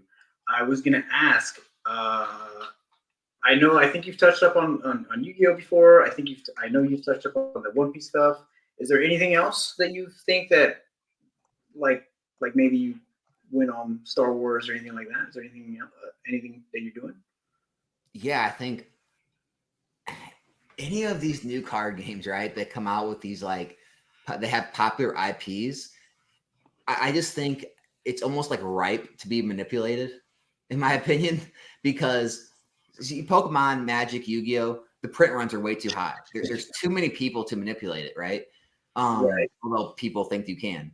But these new card games, they're running basically like test printing runs because they're trying to test the markets and see if there's enough demand for this. If there is, we'll reprint it. But like when they make these original prints like Star Wars, there's very little available. So it takes very little interest to really run the markets up. And so I mean, that's one thing. Like, you know, the more of those type of things I see, it's worth taking a chance on because, like we know with sealed product, if you get in at or around distribution prices, it's very hard to lose money. So like with One Piece, right? Like that's why in the beginning with One Piece, I'm like, what's the worst that happens? Like it stays stagnant for a while and I break even, or maybe I lose some fees and shipping to get out of it. Or, you know, like what's the worst that happens? What's the best that happens? Well, we've seen what the best, you know, we've seen Lorcana, we've seen One Piece, now Star Wars. Like, so we know the upside potential is ridiculous. We know the downside risk is little to none. And so like, yeah, I definitely plan to continue to take risks on things like that. Like the whole Yu-Gi-Oh 25th anniversary thing. It's like, well, odds are this is going to have a little bit of nostalgic bug. Odds are this is going to work. Worst case scenario, it stays stagnant. Like it just makes sense to kind of take those kind of plays. But no, as of right now, I can't give you like a specific TCG or set. I'm still looking around. Like I miss Star Wars. But I'm definitely going to pay attention to the next release and maybe make a play there. I've talked about it before. This may be a little scummy, but I'm probably going to make a play on the next Pokemon set. I'm probably going to make a play on the singles. I mean, if this manipulation, like buyout trend continues, there's probably going to be something there. So if this new set, if the top hits on the set, all the SIRs are all going for like $30, $40, $50 pre-release again, there's probably a good chance some of them are going to get ran up again. So I may try to get some at pre-release or release and see if any of them get ran up and then sell into the boom. And then the ones that don't, well, maybe I'll just sell for a slight loss or sell a break even, things like that. So there's things like that I've been thinking about making plays on. I mean, everyone's playing the game, right? It's like, I don't know. I don't see how that's scummy in any way, right? Like it's a free market. Yeah, I missed that too. You think scummy to make free a play market. on that. Yeah, you're free to do what you want with your money. That's how I see it. Yeah, and then obviously, I mean, dude, if you want, like, I'm sure you know Walt knows, but like, dude, first to market grading plays in Pokemon, it's still just like bread and butter. If you can find gradable copies of the top hits and sets, and you can get them graded and out to, you don't have to be the first. You can just be like the first 100, your first couple hundred. They just go at such an exponential premium to what they're going to go for in 2, 3, 4 months that, you know, it just like put it this way, the Paldean Fates Charizard, right? Sure, it was going for $160, $180, but they sold. I mean, I think mine sold for like $600 in a 10. And Really? it's like, you know, those plays are like that in every set. Like what did we talk about? The Morty's Conviction is like at 400 or something, you said. And I mean, I picked that up at the local card shop before the boom went through a boom for like, I don't know, $40 or something. And, you know, there's a lot of plays like that where you can buy these cards at $40, $50, $60, $70, $80, and they're going to go for $400, $500, $600, $700 out of the gate. And it's just like, well, you know, that makes up for a lot of flipping and wheeling and dealing. Just making a few of those every set that comes out, it really pays for a lot of a lot of your month. Yeah, Fernando, you've asked about that a few times about first to market. Yeah, like yeah, I have. And like in my head when I'm running through it, it's like, how does the guy or gal who has a PSA 10 whatever and it's listed on eBay, is the market price yours for the taking, or how's that work? I just throw them at auction, man. I don't even. You just hope two people get into like a little pissing contest, right? Like, yeah, it's like for that first, little bit, it actually makes sense to auction it just because things just get ran up in the beginning. It's so crazy. Yeah, and I've actually never done it. It makes no sense. Like, no one buy. Like, don't ever buy a slab out of the gate. But I'm gonna keep selling them because someone's gonna buy them, type thing. Like, yeah, I don't see why you wouldn't. I mean, if it works, it works. And if like we said, if you're not gonna do it, somebody else will. So I'm thinking about doing just for a joke. I'm thinking about putting in the top of the description of one of them just for fun. Throw one at auction and put in the top of the description. Do not buy this. This will be cheaper in the future. And someone will still buy it. Like, yeah. Like, oh, Alex said it. Oh, I have to buy it now. That'd be a good I don't know how much more ethical you can be. It's just like, hey, it's the open market, man. People want to buy it. It's not wrong to sell it to them. Well, the thing is, you don't know like what they're going to use it for. I mean, like, you don't know if they need it. You don't know if they need it like right now. I mean, for whatever reason, and like that's not for any of us to know, right? Like that's their decision. I mean, I don't know. We've had this discussion like about a lot of. They need that slab right now. No, I mean maybe they do. Maybe they need to buy it for a birthday gift, and like this individual has a birthday. They're trying to gift them something. Like you just don't know, and it's like at the end of the day, can we just admit that if someone's bidding on eBay and they're an adult, they can do whatever they want with their money. Like that's their decision.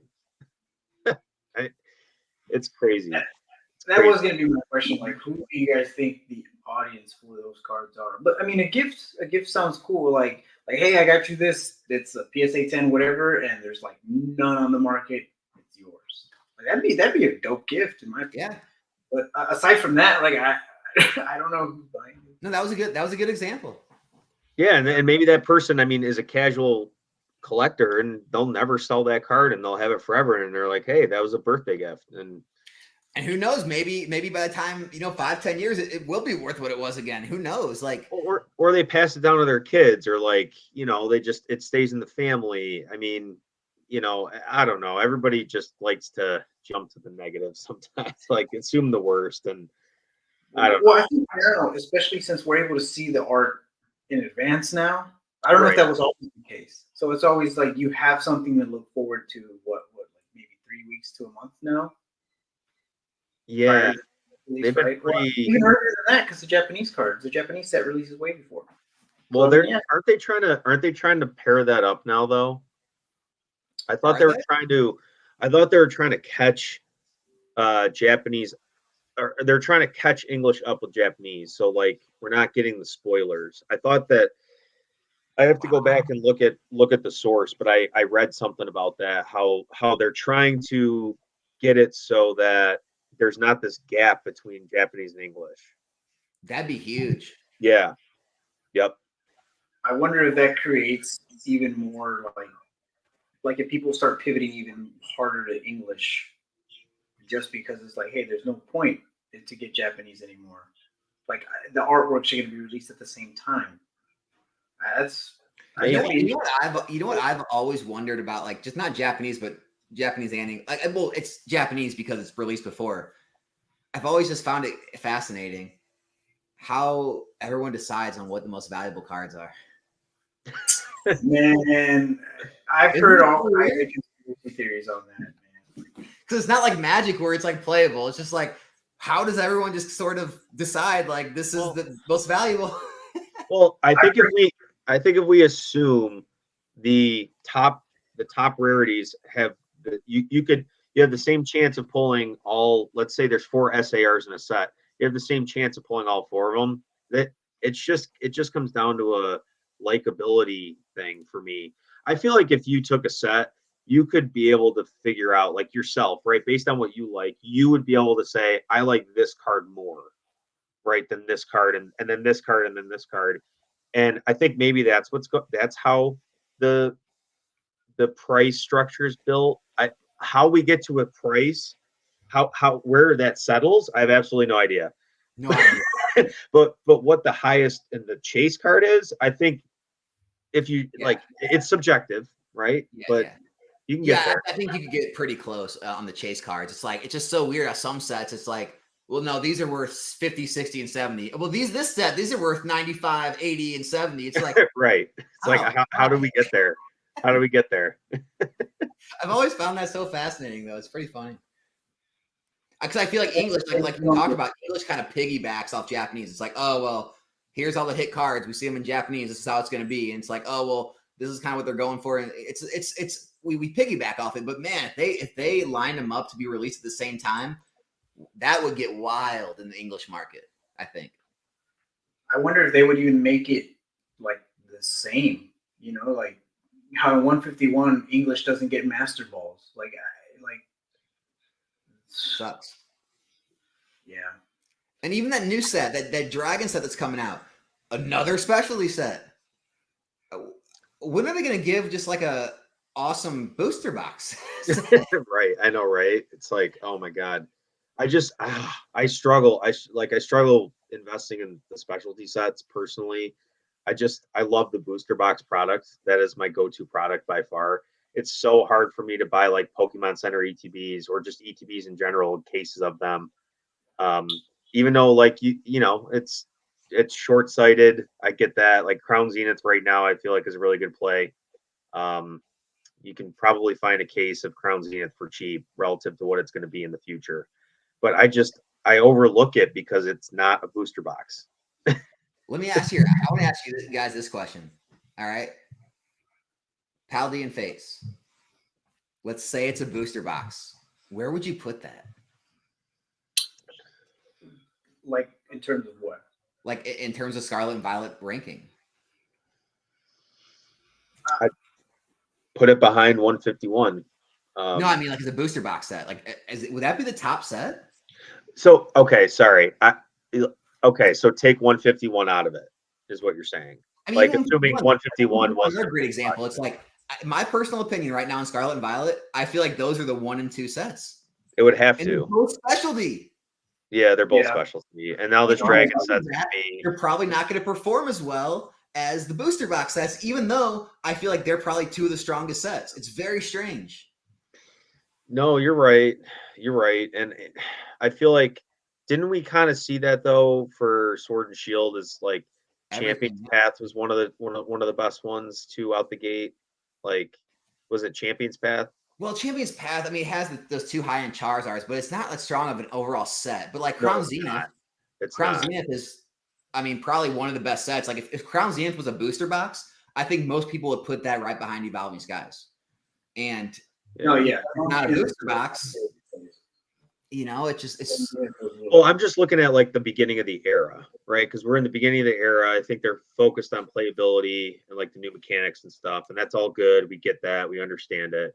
And I'm looking at like beginning of Sword and Shield, new mechanics, and it was Champion's Path. But like if you compared Champion's Path to like the first several sets, I feel like Champion's Path.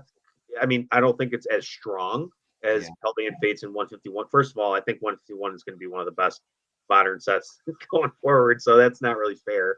But Paldean Fates is got to be better than like how Champion's Path compared to the first 4 sets in Sword and Shield. Like I would think. I mean, Paldean Fates compared to Shining Fates, it's not even close. Right. So it's just strange. It seems like the best sets are being put in specialty sets, and it just I don't understand the reasoning for that. You think they can? Oh no, they're not charging more. No, are they? I guess I never really thought that, but that's. Are they charging more per pack? Technically, I mean, yeah, I guess $9, nine packs. There's only 9 packs per ETB now, so I guess they're getting. I don't know.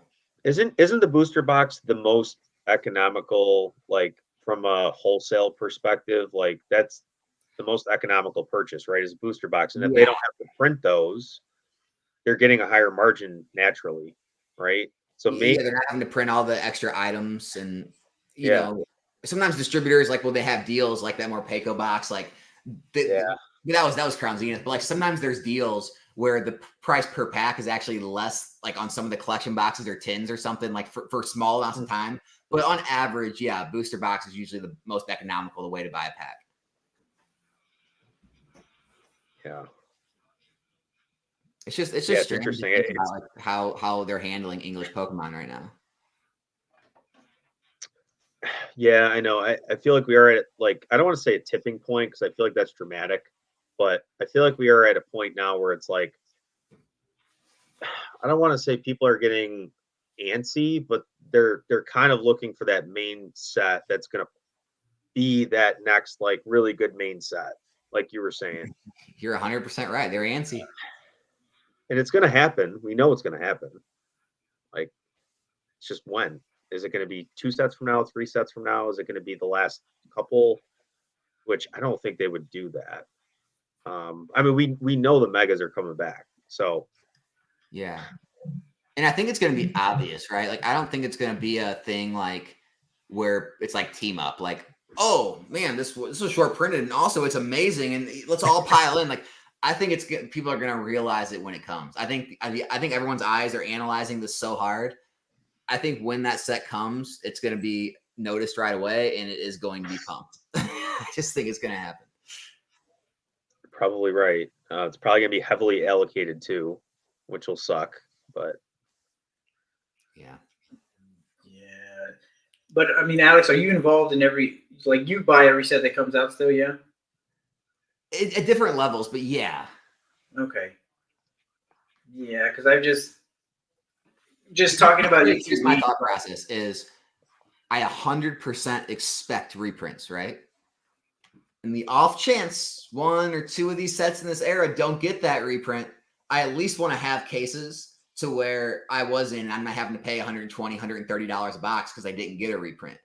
And if they do get reprints, well, I can just get more dollar cost average in. I had some dead money sitting there, no big deal. But if we get to a point where maybe Pokemon does move on and doesn't reprint some of these sets, it's going to pay off type thing. And I don't want to kind of get left behind. So it's like, I'm not buying the total position I want, but yeah, I'm keeping some of every set just in case.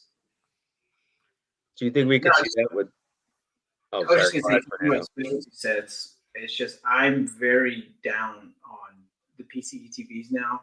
I don't think I'm going to do the Twilight Masquerade one. So I was going to ask you guys if you get any ETBs, Alex. PC ETBs? Yeah. Like a case of some sets. Like I did of the 2 specialty sets, Paldean Fates and 151. So that makes sense. I think I'll continue to do that. Yeah, I missed base set. And then Paldea Evolved and Obsidian Flames. Yeah, but I sold them. Like, that's the thing. Like, I flipped the ones I profited on. I kept one of 151. I didn't invest in it. I don't know. Again, I thought they were going to release more. I thought, everyone's talking about reprints, and I just didn't. I didn't want to hold a lot of 151 English, right off the bat, because I know this is the set. Like, this is Pokemon's set, and I can't see a world where it doesn't get reprinted. That's my whole thing. Yeah, I think so. To answer your question, Fernando, I picked up some Paldean Fates Pokemon Center ETBs. Ended up like using those to kind of enjoy the set and open it, because I just didn't see the value or like the reason to keep it, and I didn't want to open the ETBs, the standard ETBs. So I don't have those anymore. The Pokemon Center 151 cases, I have 2 of them. And if they reprint that or that becomes available again, I'll probably buy another case of that, because I think that that's a really strong buy and hold for 151. And to Alex's point, I think I don't see a world where we don't get a massive reprint of 151. for every product, whether it's Pokemon Center exclusive or not. I think we're going to get reprinted. I think we're going to get hit in the face with it, just like we did with Crown Zenith, because they know it's a super in-demand set.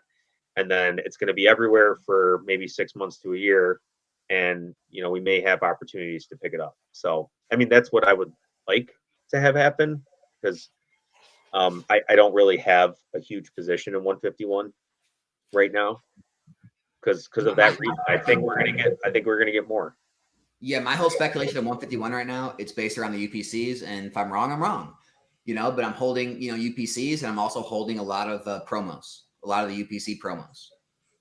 And that's kind of my speculation on that, is I'm just hoping that they don't reprint the UPCs. I'm hoping it's ETBs and bundles and things like that, and that those promos and the UPCs hold a premium because of that. They'll definitely get hit because the price of the pack will go down, but I'm just hoping that kind of propels them forward in the future more. Have you graded any of those promos? Yeah, I haven't got a 10 in the Mew, but the other ones I've got 10s in. They're hard, man. They're really hard. They got a 10 on the Mew, but they marked it as French. No. Oh yeah, that sucks. So I mean, what happens there? Like, what happens there is I list. I mean, it's goofy, but I have it listed on eBay as like an error, like mislabel, whatever, for like $200, whatever. No one's gonna buy it, but I don't really care because I don't want to like send it in and get it relabeled. And I don't know. So whatever. Yeah. I have it and it's just sitting there. Relabel it? What? Would they charge you to relabel it, or? No, probably not. Not if they messed up, I would think. But yeah, I mean, to answer Fernando's question a little deeper though, it's like I'm probably the wrong person to ask about like other investments, because I've since I've doing this more full time and stuff, and I'm spending a lot more time on content, I've really tried to streamline what I'm doing with the products. And so it's almost exclusively down to booster boxes now. I do buy ETBs of the specialty sets or UPCs, whichever one, but the other set, it's really just booster boxes. And so, a lot of people will ask me stuff about like, ETBs or collection boxes or 3-pack blisters or sleeved, and they're great. Like there's opportunity in them. They're going to perform well, not against them. It's just, for me, it's just, I'm not like looking to deal with all these different like SKUs type thing, not dealing with all these, when I do sell, deal with all these different shipping processes, different sales, different levels of liquidity. And like same thing with the cards, like that, I've had hours of conversations with Eli trying to figure out the bulk thing, if I wanted to do it. And I just eventually, like for the time being, decided against it, just because, again, I was just trying to streamline what I'm doing with the content and the business. And so that's really been streamlined just basically to, just grading, flipping the graded cards, and then basically just booster boxes and maybe some ETBs, especially sets and UPCs. Everything else has just been, kind of cut out, just because I just don't have the time or like energy to deal with all of that on top of like trying to grow all the content side. And so again, great opportunities out there and all that stuff. It's just, I'm probably not the right person to ask about like what I'm doing. You can ask me about like how they're going to perform and stuff, and I'll give you real answers. It's just like the question of what I'm doing isn't a good example. Yeah, well, I think it's all about what you want, right? And like what you're doing. And you're obviously full time. Fernando and I, we have full time jobs, and we're doing this on the side a little bit more passively. And it makes sense, right? Like if you're able to kind of focus on a specific product, then it just makes everything easier. Like what you're working with. Yeah. Like it just makes sense. I'm definitely trying to I wouldn't say trying to get there, but I'm trying to be more selective, I think, on like this non-booster box products that I'm going for. So one of the other things that I do that's like more of like a fun thing for me at this point, because like I put in the upfront work and kind of went through all the trading and stuff to acquire it. But I collect 10 loose packs of every new set that comes out. And I went back to Sun and Moon base set. And I have been picking up, like when we found the Galar. Why 10? I just picked 10. I picked a nice round number.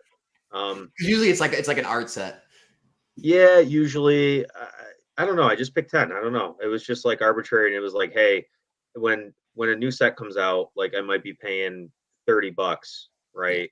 And like down the line, let's say that like maybe I need to take a pause on like the real large commitment of buying like cases of booster boxes every set and stuff like that. Like I can still enjoy this and still stay in the hobby, right? Like with life events and stuff coming up, like that's kind of how I see it. Is like Yeah. I'll always stay engaged in the hobby, and that's what I don't want to lose that.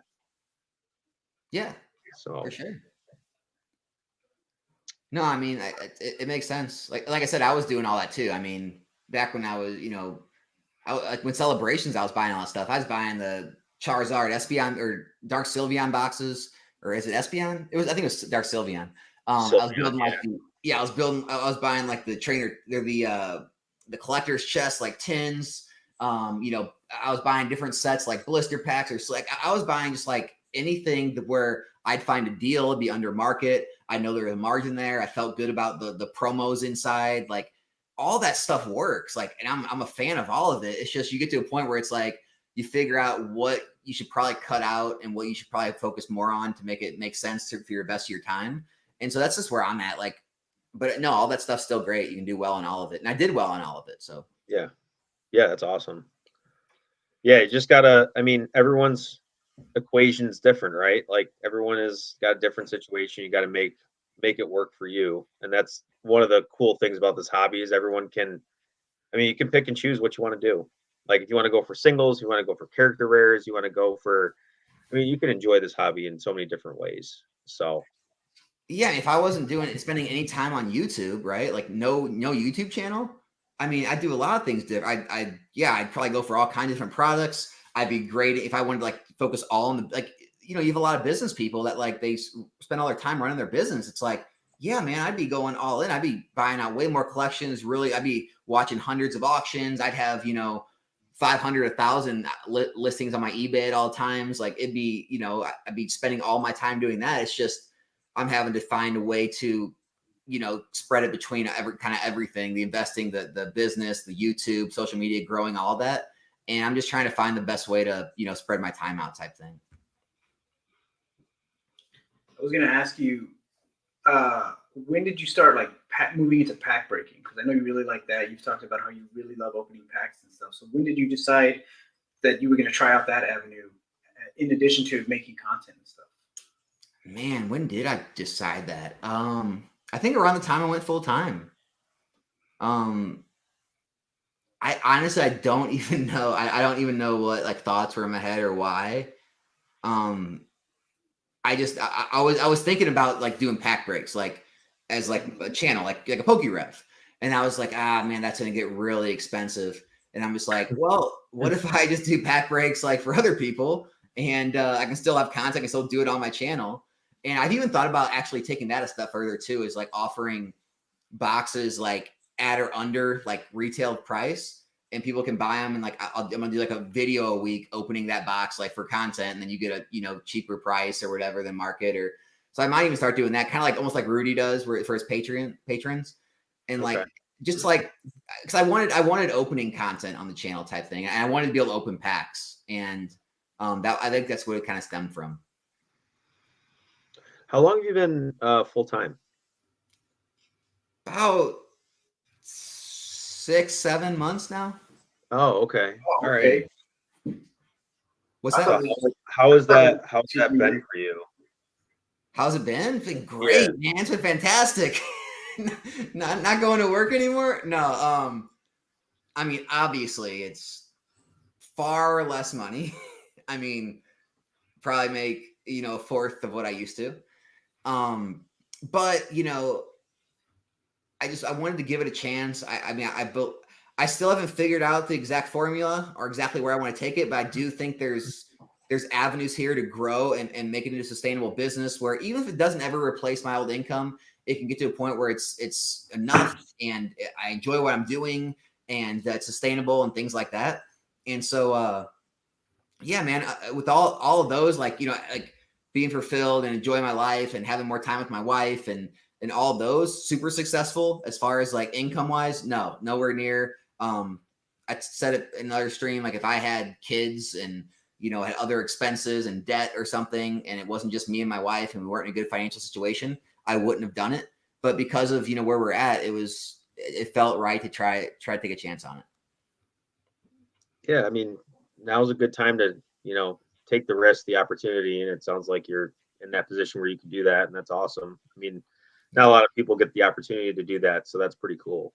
So, yeah, I mean, you know how it is. Like, and you can't, like, I hate to say you can always go back to work, but it's just like, you know, some people have jobs where it's like, if I leave here, I might not get another job like this, or, you know, but like for what I was doing, I mean, I can always go back to work and get a similar job. So that wasn't like an issue for me. It was just more like, hey, I'm going to give this a good, you know, actual shot where I'm, instead of doing it halfway, I'm going to do it full and give it a good, at least a year, if not 2 years, and see where I can take it. And reassess then. If it's still not making it, all right, well, we'll dial things back, keep doing it, you know, kind of part-time, and go back to work. You know, it's, you know, like I think people kind of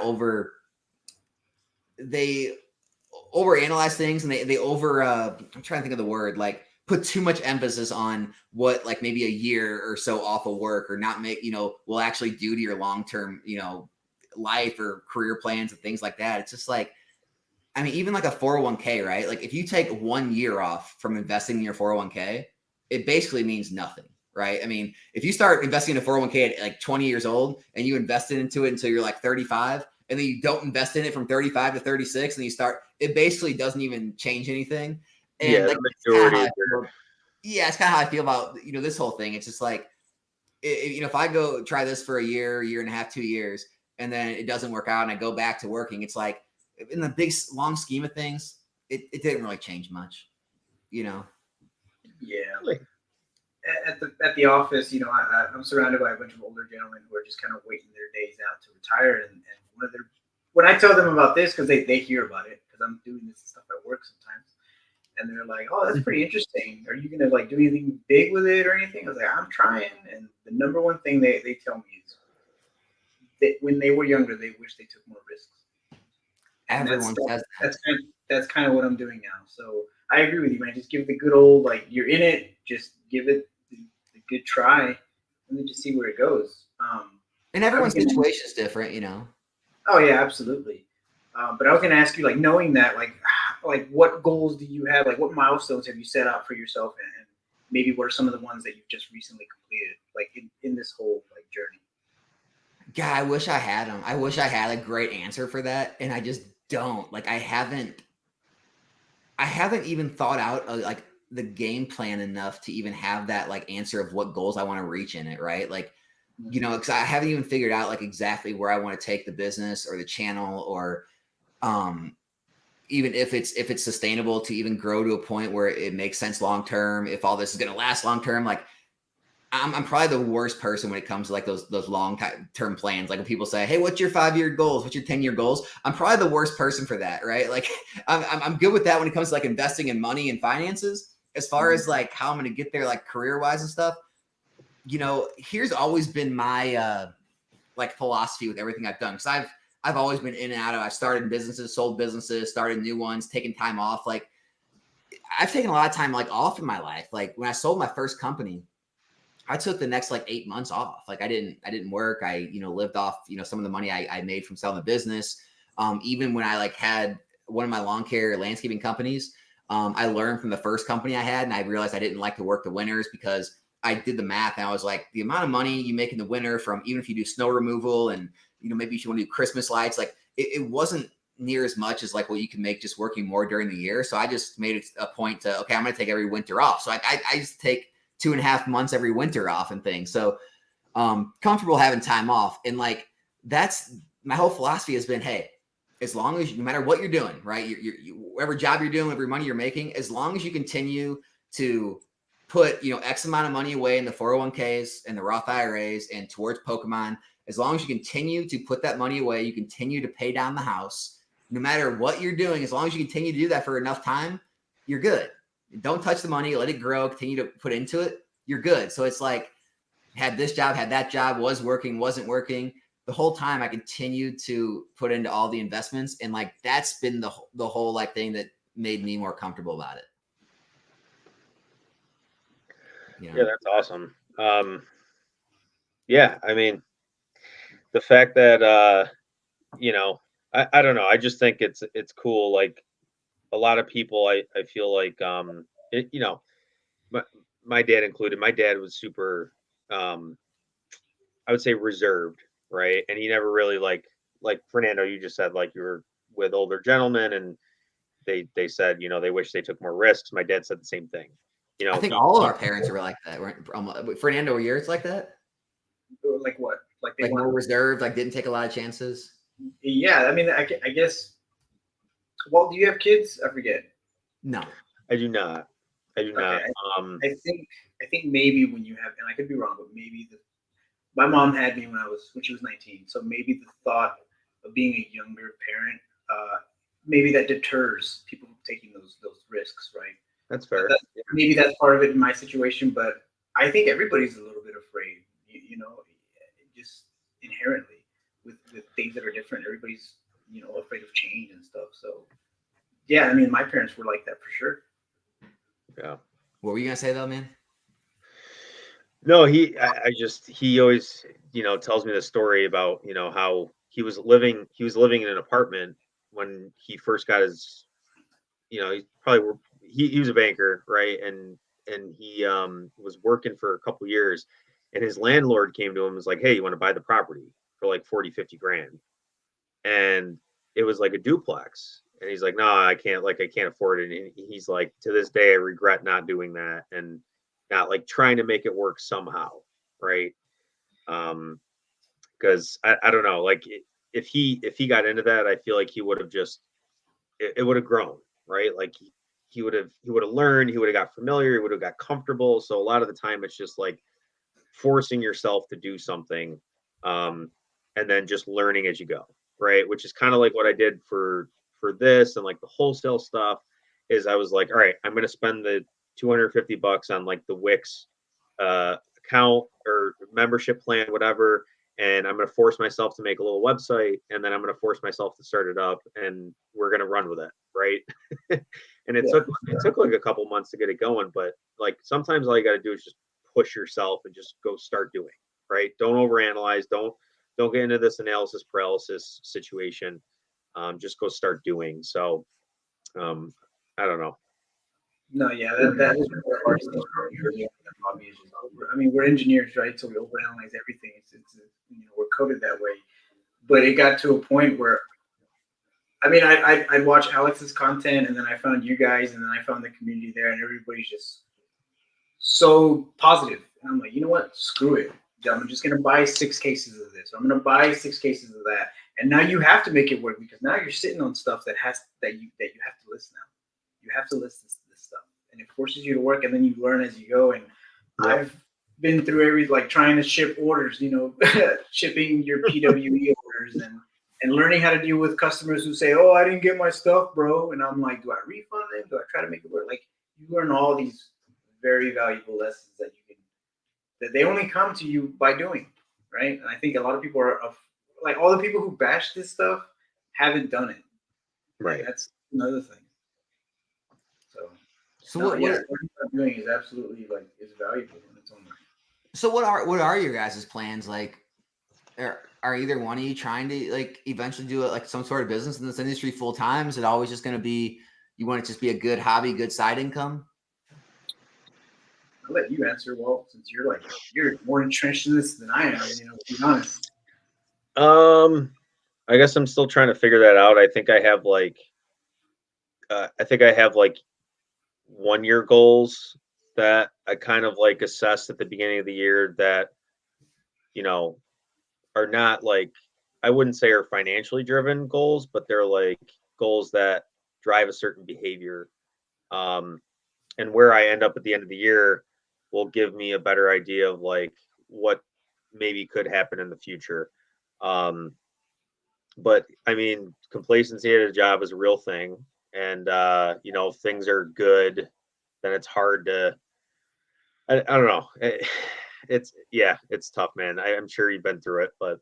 Well, yeah, you definitely don't get caught up in the whole, the whole social media movement and the whole, just like, be an entrepreneur, leave your boss, quiet quitting and it's all that stuff. It's like, dude, a lot of people still have jobs they enjoy, like you guys, I'm sure that, you make good money. It's a relatively decent place to work. Yeah, there's things that get on your nerves, but you don't hate life. You don't hate it. Like the people that like legitimately just hate life and their job is like stressing them out and they come in with tears or whatever. They're the people that just need to get out. Like when you're talking about being complacent, you're just like, yeah, I could do more, but like, this is really nice. It's like, dude, there's no rush to get out of a job like that. Yeah, for sure.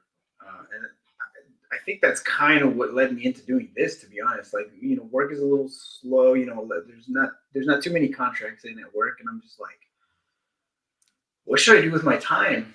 Because, oh yeah, I have adult money now. Let's go spend it on stupid stuff. And I just started thinking, you just go down this YouTube rabbit hole because, I used to game a lot. And so, the algorithm is great at figuring out what your interests are. And that led me back into Pokemon that way. And so it's been since August, and it's just been this whole like journey of understanding the Pokemon market, whether it be Pokemon cards or Japanese Pokemon cards or other TCGs. And then you get connected to other communities and YouTubers. And I mean, you get, that wormhole that just kind of brings it all together. And so I'm at a point now where I'm like, well, I did this because I wanted to see if it could provide, some side income, which, a lot of people do. But I understood really quick that if you make this all about the money, it's a second job. And do you really want a second job? Like if I was bored at my first job and ended up kind of like, having a little bit of disconnect with it, like I don't want that to happen again. So I think a lot of that drove me to just playing the game. First of all, it led me to play the game, and I started making these little small investments here and there that just kind of keep me motivated to just stay with it. And then selling, that became fun. I didn't realize how fun it was for me to sell stuff. There's some satisfaction to be had for when oh, I got this card from this deck that's $9. And I listed it, and in a week it went up to 20 or so, and that happens. And so there's a little bit like I'm really attached to that right now. But I think the long-term goal for me is I think I need to put a hard financial goal. That's just kind of how I'm wired. And if we meet that, just continue that rhythm and see where it goes. But try to strike a balance, like try to find a balance with like a work-life balance. Like obviously if you're making 10,000 a year off this stuff, but you're working maybe 3 to 4 hours after work, like that, come on, like nobody wants to do that. You might as well just work longer. So yeah, I think that's a goal of mine, is just trying to reach my personal financial goal for the end of the year. And if we've made more than what we expect, then we'll continue to do this. But if not, it might be time to reevaluate and then just maybe veer more towards the collector side of this stuff, because these cards, man, like these, like you said it time and time again, Alex, like these modern cards are really pretty to look at. The artwork just doesn't compare to the older stuff, and it's fun. At the end of the day, it's a game. It's fun. It's a good answer, man. Yeah, and I think, I'm kind of in the same boat too. I don't know. I feel like growth is definitely a thing, but like you said, Fernando, like it also, I mean, because we're not full time with this, we don't want it to feel like a job and feel like something like, oh, I just went through a 50-hour work week, and now I don't want to do this. I don't want to have to do this, and this. It's like you want it to feel enjoyable and something that you, when you step up to the laptop or you're answering questions or stuff, like you want to, like, it's because you want to do it, right? And not because it's got to happen. So I feel like for me, it's like keeping that balance is going to be important for me personally, so that I don't get like burned out. And there may come a time like down the road, and I feel like we've talked about this too, is like, there may come a time where want to expand things and may need to like onboard some help. But as of right now, it's just like it's about not getting burned out with the full-time job, the friends and the family and keeping everything like nice and balanced while also organically growing and maybe improving on the back end efficiencies a little bit so that that balance can be maintained, right? So like all the the Google Sheet and forms and everything else, like trying to streamline all that. Like we set up a automated email system, like when your order ships, like that was new for me. But like different ways that will help improve my time. And I don't know. I could go on and on about this, but it's all about keeping it balanced. It's all about keeping it balanced. Out of manipulating spreadsheets now to make my life easier when it comes to listing cards and selling cards and keeping track like that. That does give me some satisfaction. Then that helps. But man, when the orders come in and you're creeping up to that 48-hour window for TCG Player, it's like, dude, I'm tired. We just ate. I still got to do some orders. And since I put free to anybody who sells on TCG Player right now, when you turn on free shipping, they will come. Like the orders just will come. If you build it, they will come. Yes. And we'll make sure that's 501. Bro, I swear I get orders like it's happened to me a couple times, and that's me not setting my floor properly. But there's been people who order like 55 cards for like 503, and I'm like, the whole point of it is the PWE shipping. It's good for like up to 4 cards, or I mean more cards than that. But that's really what you want. You want those 1-2 cards, and you want to just throw them out, but learning about that stuff like that keeps me like, oh, this is cool. And I think I just love learning, and there's a lot to be had in this hobby, and I think that's what kind of keeps me in it for sure. But yeah, man, like, and the orders keep coming, and so as soon as I'm just gonna keep doing this until it just. I don't know what it would take for me to get burnt out, to be honest. I think it would maybe be something like, I don't know, like I'd have to be scammed like one too many times and me think, you know what, this sucks. Like now people are stealing from me and there's no recourse. I think that's one of the things that would make me leave, or at least stop doing what I'm doing. But I'm interested. I have now that I'm talking about this, I have a question for you guys. Like, if you had to pivot right now, like how would you pivot in this hobby? Like, if you're like, you know what, I can't. I'm either gonna invest in more booster boxes, or I'm just gonna quit this altogether. Like, if you had to pivot, I think I've kind of built, because Alex's answer may be a little more complicated than mine, being full time, and I'm also assuming that. But I kind of already answered that, like with the 10x booster pack thing that I have going on. Like that's like a portion of the sealed investment, but I have like booster boxes and stuff like that as part of the sealed investment, that like if I needed to pivot and I wanted to like liquidate, I can do that. But then I can also keep the packs and still continue to be like the because that, to me, that's like the collector side of me. Like, that's not really an investment. I know I title it as an investment, and it's content for me, but that's kind of how I would pivot. I would say that I don't think I would ever liquidate that little like mutual fund of packs that I have. I would just continue that, and it's something I could continue on, and it wouldn't require a lot of investment going forward. Like, in terms of financial investment, would be like what, $100 or $200 a year to keep that fund, or that kind of like goal ongoing as new sets are released. So that's how I would kind of pivot if I had to get out of this, right? That's kind of how I would. Yeah. I had sort of a conversation like this with people when I was getting into the business, like other people who are full-time, and I was just trying to talk and get other, I guess, wisdom of what people are doing. And that I guess like conversation or question always came up was like, what if XYZ stops working? Like, what if booster boxes, they're not the same? Or what if the grading market goes down and you can't really make as much profit off grading, there's too many people doing it?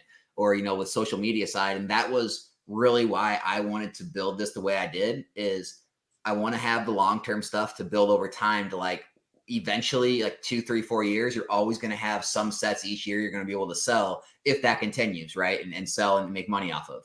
I wanted to learn and get good at the buying and selling, the grading side and like pre-grading and learn TCG Player. You know, I got real quickly to level 4 seller on TCG Player and ran that really, really methodically for a while. Really took the eBay game seriously, took that real serious. And I got my like sales up to like 40 or 50,000 in a few months. Like, and so I wanted to make sure I learned everything and I was established and everything. And then I knew I wanted to go the social media route. Like I really enjoy content more than anything else. And so that's where I would pivot is if the business grading cards at the Pokemon side goes down, I would pivot way more to social media and like do even more than I'm already doing. And maybe even go back on Whatnot and go to that route. If the social media side starts to go down, like my channel starts to die, no one wants to listen, views go down, then I'm just going to pivot almost exclusively to the business side. And I have some other business ideas that I'd probably try to start up, but I would just completely pivot to just like straight the business side, singles, buying collections, grading cards, that type of thing. So like that's where I would pivot. I'd go one way or the other, whichever one was going down, I'd jump on the other ship type thing. That's good. I mean, as long as you have an avenue for that, then it almost seems like, yeah, like you should try new things and that's cool to hear. Yeah, I feel like I've already pivoted once, and it was easy to pivot because I didn't really have anything. I didn't really like have a vested like financial commitment in it, but like we've talked about a little bit. When I first got back into this, I was just buying collections, selling them, and then like you were doing, Alex, I would keep whatever and maybe take a little bit of profit on the side. And then like COVID hit and Logan Paul came to the scene, and then it just got really challenging to do that because everybody on Craigslist, Facebook Marketplace knew about him now, and I couldn't just scoop in, a day later and take the listing and the lot or the collection. It would be me and 20 other people. So I had to pivot from there, and I had to get more creative, and then I got into maybe some like more like the modern stuff. So yeah, it's just about adapting and changing kind of what you're doing to fit the new market environments. Yeah, I mean, like I was never a massive card grader. Like, I maybe sent in 3 or 4 orders a year, right? Just from cards that I had kept from collections I had bought and sold, and cards that I had found like locally, or maybe pulled from packs, like whatever it may be.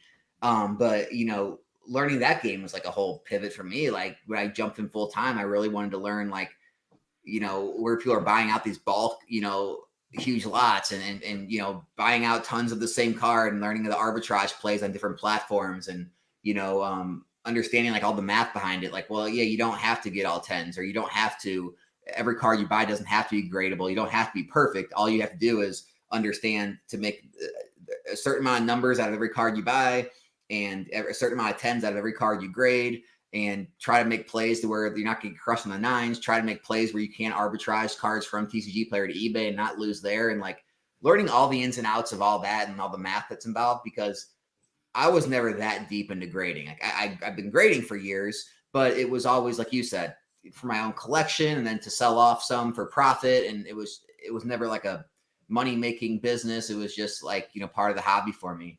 Mm-hmm. And so, yeah, I mean, it's just, we're always learning, right? We're always learning new things. For sure. Always going forward. I mean, yeah. And always trying new things, like figuring out what doesn't work is as important as figuring out what does work. Right. Because then you're checking something off the list. Like, all right, I'm not going to do that. Yeah. Right. Because you can get lost in the avenues, and it's just about like just picking a path. All right, we're going to do this. This is the plan. It didn't work out. All right, we're not going to do that again. So who knows? Maybe next I'll be a full-time in-person seller at Collecticons. I've heard that could be pretty lucrative. Well, I think it could be lucrative when you, like, for me, like if I see an influencer at those just those conventions, like I want to go there. You know what I mean? So I guess that's why the content stuff can be a strong, like a mobile squad. Dude, I saw him. I saw him this past weekend. He's everywhere. They're like, it's crazy. So I went to the Dallas. It was the Dallas Card Show, like that. The venue where they do the Dallas Card Show. They're trying to do a little mini show like every other month in between the main show. And so he was there. And even when I went to Collecticon, you know, I saw Dan from Catch 'em All Collectibles. I saw, was it Godzilla? Is that what it's called? But that's, yeah, like, I think you could do that. So that would, I mentioned all that to ask you if you see yourself, because I didn't really realize you were doing this for just 7 months, but 7 months and 12,000, what do you have now? 12,000 subscribers? Or is it 10? We're almost at 10. We're almost at 10,000. Yeah. I think that's pretty good. Do you see yourself on just the whole, like just hitting YouTube hard, or do you want to branch out into other social medias as well? Like what, like, I mean, this is working for you. I just don't know what else you want to do. Yeah, I don't know if YouTube's got the legs for this sort of content or not. You know, I'm not sure if it's enough. Like, I like content. I might have to up it. Like, I might have to like get out there, like do some in real life, like IRL content and then some vlog style and really like take it a lot more serious. If I want to grow the channel to like what the bigger guys are doing, or it'd be like making a second channel in a different industry, like to have, you know, 2 sorts of things coming in. But no, I do like the content. I'm happy with how everything's going. Like I said, I don't really have a concrete goal, but I mean, I'm happy where everything's at. Like I said, I'm just going to kind of wait till the end of the year, see where everything's at, kind of do the numbers and see if it still makes sense type thing. And you know, the in-person shows, it's like, I just don't know if here's my issue, right? And these aren't guys that like, they're trying to hide stuff from me. Like, they're people I've known in the hobby for a while. And, you know, I've even talked to in person, you know, went out to dinners with them and stuff. I haven't found one person that will give me a straight answer on profits. How much profit do you make per show? Well, you know, I sold this much, and it's like, how much profit did you make? Well, you know, I bought this collection, you know, I sold this, like, you know, these cards were here. I'm like, dude, you don't keep track of what you make per show? Like, what do you mean? Like, just tell me after all expenses, like, you know, the tables, the cases, the travel, the hotel, the meals, and, you know, cost of what your inventory cost you. What did you sell? Like, how much did everything cost? Like, what'd you make? And no one ever has a good answer for me. I'm just like, all right, I guess I'm gonna have to do it myself to really learn it, because I'm trying to get an idea of if it's worth it or not, and like, you know, what the average people are making, and I just can't get a good answer. So I was just gonna mention the flower. Like Tin is really good about disclosing that information. Like, who? His name is Tinner 10. I'm butchering his Tinner 10. Yeah. Tinner 10. His name is Tin. No, he divulged like what sold well, what didn't sell, like what were people looking for, like and he basically told us like what he cleared, and I thought it was like several grand. I think it was like about 4. Yeah, $4,000. I think that was the number. But that's one of the other things too, is just like, I feel like everyone in the Discord is super transparent, and like we all just kind of help each other. So yeah, and like, so here's like the argument I get in with, like, you know, you guys probably seen like Ray Shining Cards Collectibles, like in my Discord. You know, obviously Dan Catch 'em All Collectibles, or you know, there's a lot of people I know that sell, right? You know, I mean, I talked to them all at Collecticons, and we've hung out and stuff.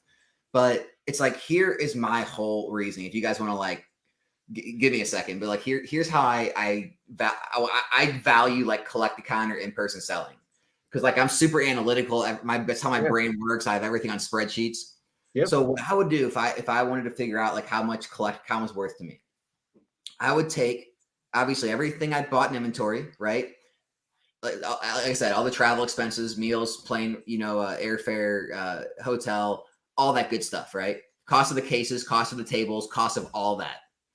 Okay, then you have to take into account, okay, what all that you sold, but then go look at what everything you sold there, what the last auction sale prices are for all that stuff. Because if you would have thrown it all at auction on eBay, ate the fees, ate the shipping, okay, your profit you would have had there. Compare that profit to what you made at the show in profit.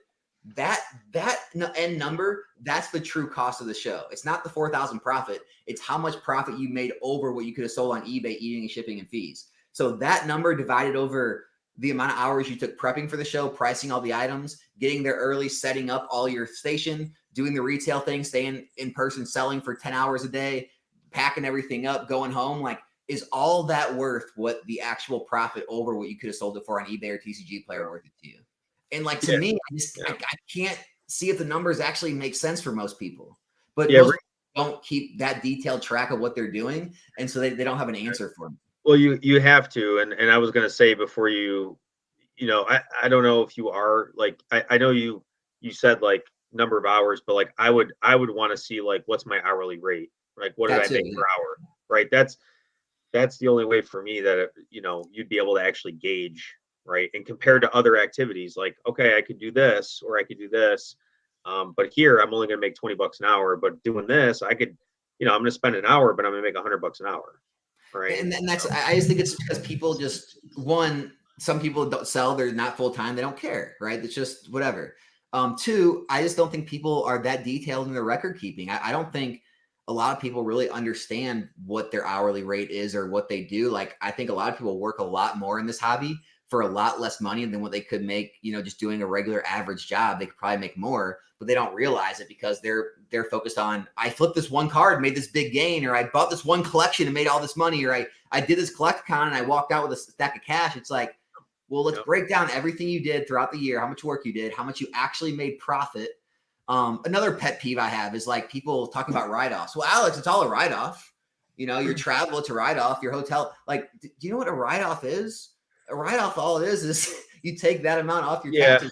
Like, if you make $100,000 and you have 15 grand in write-offs, then you pay taxes on 85 grand. It's like, you didn't save 15 grand. You saved like whatever your tax rate is. You saved like 25% of 15 grand. So all those write-offs, they still cost you a lot of money. It's like, I just don't think people understand like their financial like education isn't what, a lot of, what it needs to be. I don't think. I was just going to say that this is more of like a America problem, a financial literacy problem. It's like, why weren't we taking more like, or, in high school, why weren't we required to take like more financial literacy classes? Because we all benefit from it. And everything you're telling me right now is just financial literacy. And when you talk to others, like it comes off as like you're almost like combative or like you're trying to like start a fight. And like, I get in arguments with people and I eventually have to just end it because we're like arguing. I'm like, dude, I'm seriously not trying to argue with you. I'm just trying to get down to the bottom of like, do you have any idea what your numbers or what your hourly rate or, what this is actually worth to you? And it always comes down to, and this is the answer. I literally got this every single person I've asked. No joke. 100% of the time. This is what it all comes down to. Well, at the end of the day, man, like I'm making money. I'm there. I hang out with my friends at night. I get to go to trade night. We have some beers. Like it's a worthwhile trip. I'm like, but you could go there and have fun and not have to work. Like the conversation ends and it's over. Yeah, 100%. No, I mean, no, that's just, that's usually the deflection of somebody that doesn't really know what they're doing though, right? Like that's just what it really comes down to. It sounds like so. I mean, teach their own, I guess, but there's some people that are very successful with it, and they probably do know their numbers, and they are look 100%. There are people that are very successful. What I'm talking about are probably more the casuals, maybe more the newer people. Like they're probably not making what they tell people they make, or even what they think they're making when it comes down to the end of the day, or what they're putting in to get that return, right? Yeah. Even if they know they're profiting, okay, they profited $1,000, but like how much time did it take to to make that happen? Exactly. That's my point of it. Yeah. But it's crazy. I know that could be frustrating, especially if you're just trying to get some like legitimate information that you can use to figure out what. That's all it ever is. Like I'm coming at it as like a super respectful like way, and I guess it just always somehow gets into some sort of like anger, and it's just like, all right, man, it's cool. I'm not trying to start anything here. I'm just trying to figure out what you're actually making. Yeah. Oh man. That's all it is. It's all fun. Yeah. But no, I mean, like Nomad said, you could film yourself talking to people making deals at the show. 100%. Like Bulba Squad. Gosh, there's a guy in the Discord, Meta. He's got a YouTube channel and it's blowing up. Like he's only got like a little over 1,000 subscribers, but he's been getting like 10,000 plus views on videos just filming live, vending at shows. Like that, it's a great content piece. Like people are really successful with this. So dude, Nomad's right. That's a huge avenue you could go with it. I could dude, go with if you guys want to, it's not Pokemon related. It's anything. Have you guys ever seen Froggy Flips? You guys I ever feel like I have. Dude, yeah. he's a super. So I feel like he could have his own show because he knows so much about so many things, and he'll go to a garage sale and he'll be like, "That's worth money. That's worth money." And he's got like a GoPro on, and he videos the discussions back and forth and the deals being made. It's so cool. Like, and it's not, and it's about stuff that I know nothing about, but I learn something every time I watch him. It's pretty cool. I would recommend you checking him out. His name's Froggy Flips. Super chill dude. I love his content. He does a great job.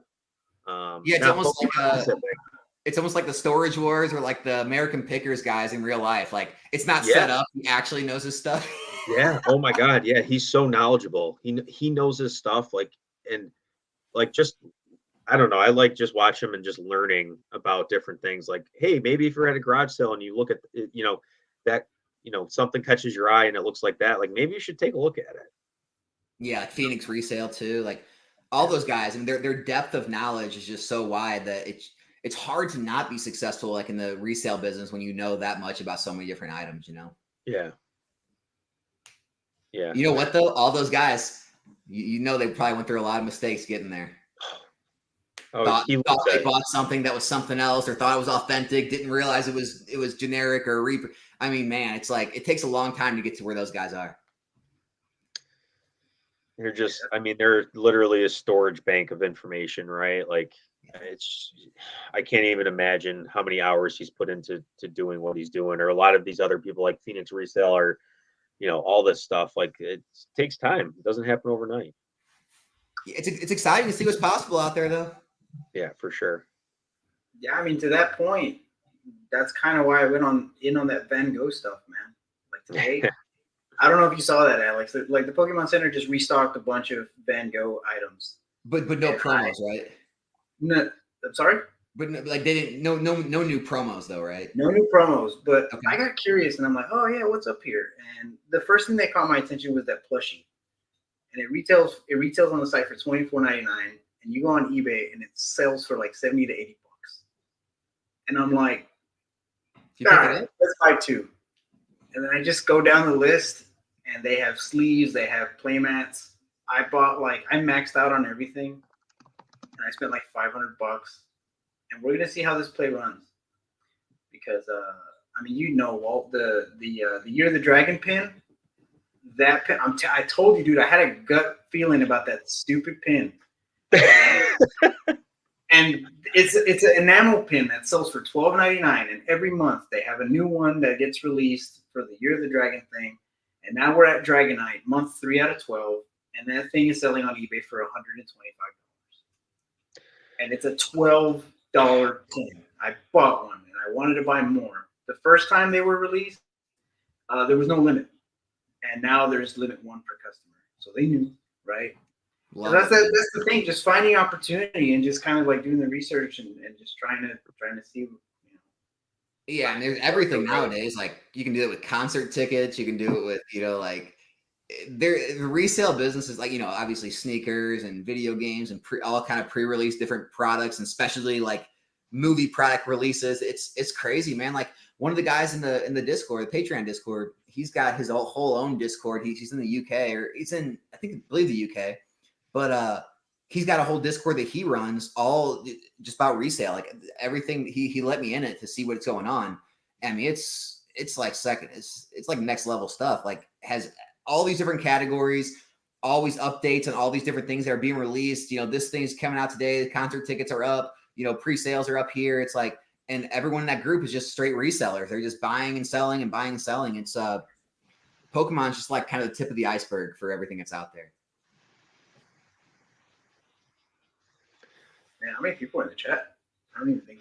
I've just been like kind of scrolling through questions and stuff. Yeah. I don't answer anybody. Yeah, I mean, I could scroll up to the top here and then probably do like 15 more minutes if that's good with you guys. Nah, sure. I like say 3 hours. So 3 hours. You said that.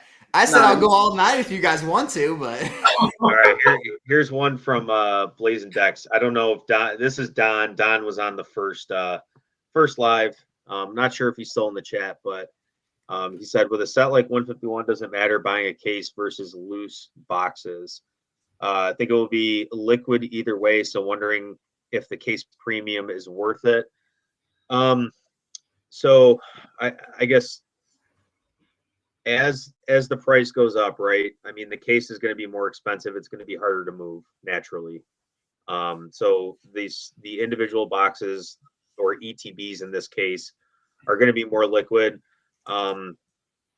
Personally, if you ask me, I usually buy a case and then I open it to verify authenticity immediately. So for me, I never look at the premium of the sealed case.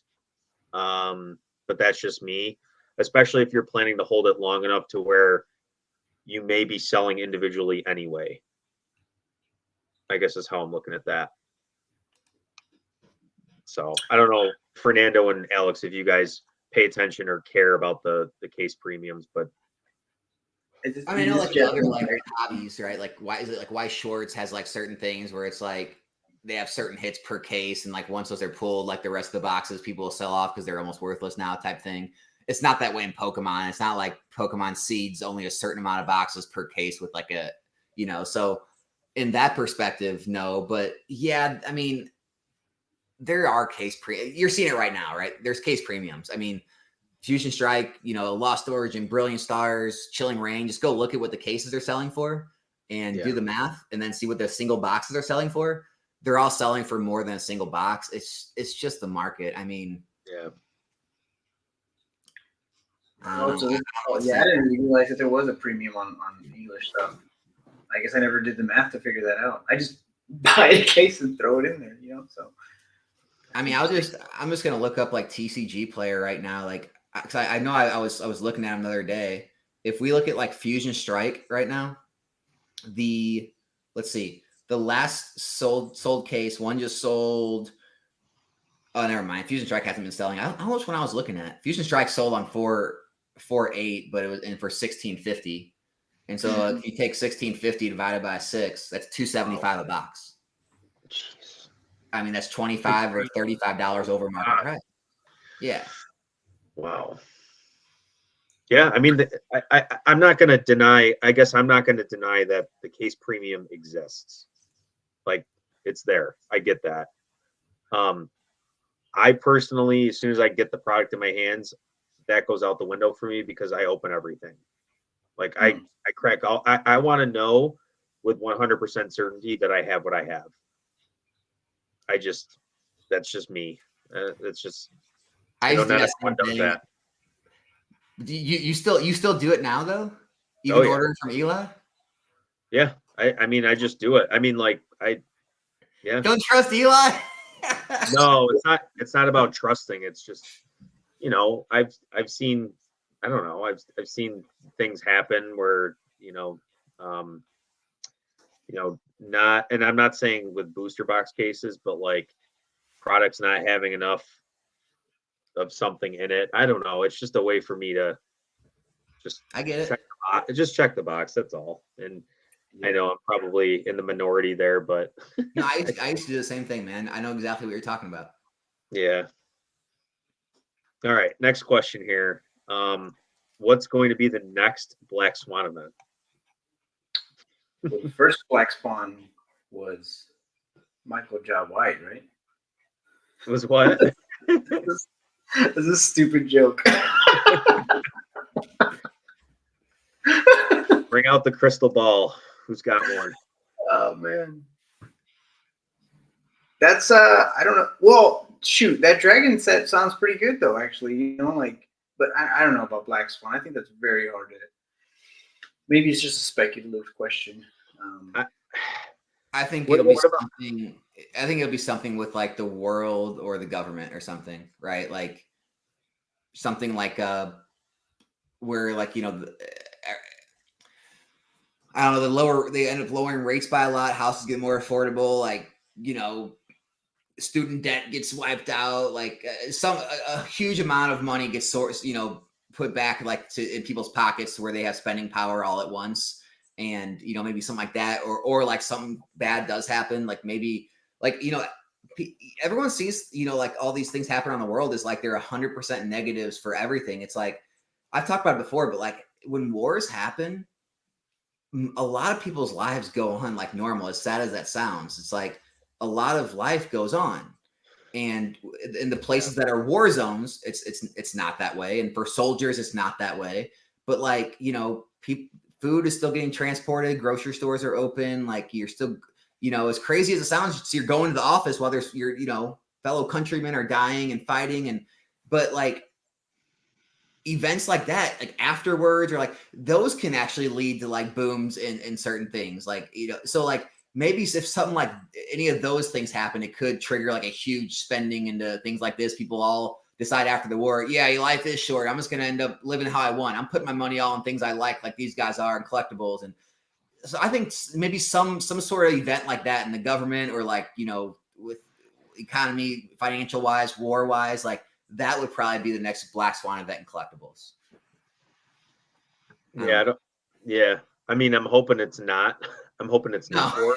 But no, and I'm not saying you're hoping it is, but I agree with what you said. The piece of information there was basically a large amount of money becomes available, and people have more disposable income at their fingertips. Just like in COVID, people got the checks. The what were they called again? The stimulus checks, right? And that people were not spending that money on food and essentials. They were spending them on crypto and Pokemon and video games, right? And like I think that a large amount of money has to become available. How that becomes available, I mean, you could also see like, I mean, not to get into politics, but like depending on who's elected, that may send a certain I would say outlook on the economy, and that could pump everything up, and then people could take those funds and put that back into collectibles and other non-traditional assets. So there's other things like, I mean, every time we have a presidential race, there's always going to be some shift in the economy. Like that's just how it works. So I think that could be a mini Black Swan event coming up here at the end of the year. I think that's just going to happen. How it impacts collectibles and how much, I think, is yet to be seen. But if you guys were wondering, the 200 lot of code cards didn't sell. Oh man! We'll have is that going to be the giveaway for the video today, the live stream? I don't even want to give that away to people. Like, there's some stuff you just don't even give people. Like, it's a slap in the face. I know. You won. What'd I get? 500 code cards. What? Keep it. I mean, play this game. Or charge them shipping. Damn. That's messed up. Oh gosh. All right, let's see here. Look for another question. We got a question on Sun and Moon. Do we think Sun and Moon is no longer liquid, so no longer a good investment? Everything is Sword and Shield and Scarlet Violet, so throwing a curveball. So I did want to ask you guys about this earlier. So Walt, do you remember when we went in on those Rapidash tins that had Rebel Clash and Cosmic Eclipse? I've been monitoring that price for a while, and it's just been really stagnant for a minute. And so, Alex, I have like 40 of those Cosmic Eclipse packs that I'm thinking about I was thinking about just turning all that money, because it was already free money, because the tins were $8.99. And the 10 or the 10 or the, so you broke the packs out of the tins, right? Right. On half of them. Okay. On half, just because I was like, I was thinking like, is it in there? I don't want to second guess. Like, I don't want to play around. You know, am I going to sell these tins and then potentially not having them, or some scammy guy be like, oh, hey, Cosmic wasn't in there. What the heck? You may have to break them all though, because you may struggle finding people that have the knowledge or the information to say, yeah, I believe that there's Cosmic in there. Right. I don't know. It depends on what you want to do, right? Like, because you could take a picture of it and you could say, hey, this is this code. And usually, I mean, like, I don't know that gives everyone 100% certainty, but I mean, I think you need somebody to prove that you're not scanning them for sure. But just like, yeah, the only reason I stopped breaking them open was because I was like, all right, there's 40 of these things. I'm fine. It's fine. So going back to the question, I don't know if it's like a good investment right now. Like, I almost want to pivot all that money into Sword and Shield, or maybe even SV right now, because it's like $16 a booster pack right now, and I have like 40 of them, and I don't know if you can even like group them into a, maybe like you have one of every art set or art display on them, and then maybe sell them for a little bit more that way. I don't know. So I wanted to know your opinion on that, because I know you're holding on some of those Cosmic Eclipse. So before I answer that, I do want to say this will probably be the last question. I do have to bounce off here after this, but and Alex, you can answer after this. But as somebody that, you know, I do have a good chunk of packs. So it depends on like if you need or want the money to pick up something you think will do better than once Cosmic rebounds, right? So like, I think Cosmic is laughably underpriced.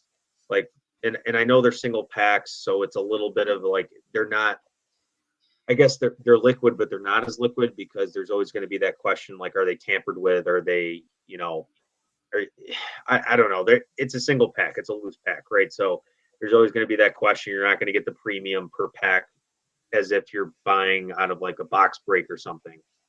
So that being said, I still think we're going to get to a point where after that supply that flooded the market gets dried up or eaten up, right? I think that Cosmic is going to take a turn, and we're going to see that go to 25 or 20, 25, $30 relatively quickly, assuming no more supply hits the market. So it's a function of, do you think that money could be put into something else that might be a better vehicle? And this is all speculation, obviously, like nobody has a crystal ball, but that's just how I'm looking at this. Is I think that Cosmic is going to do really, really well.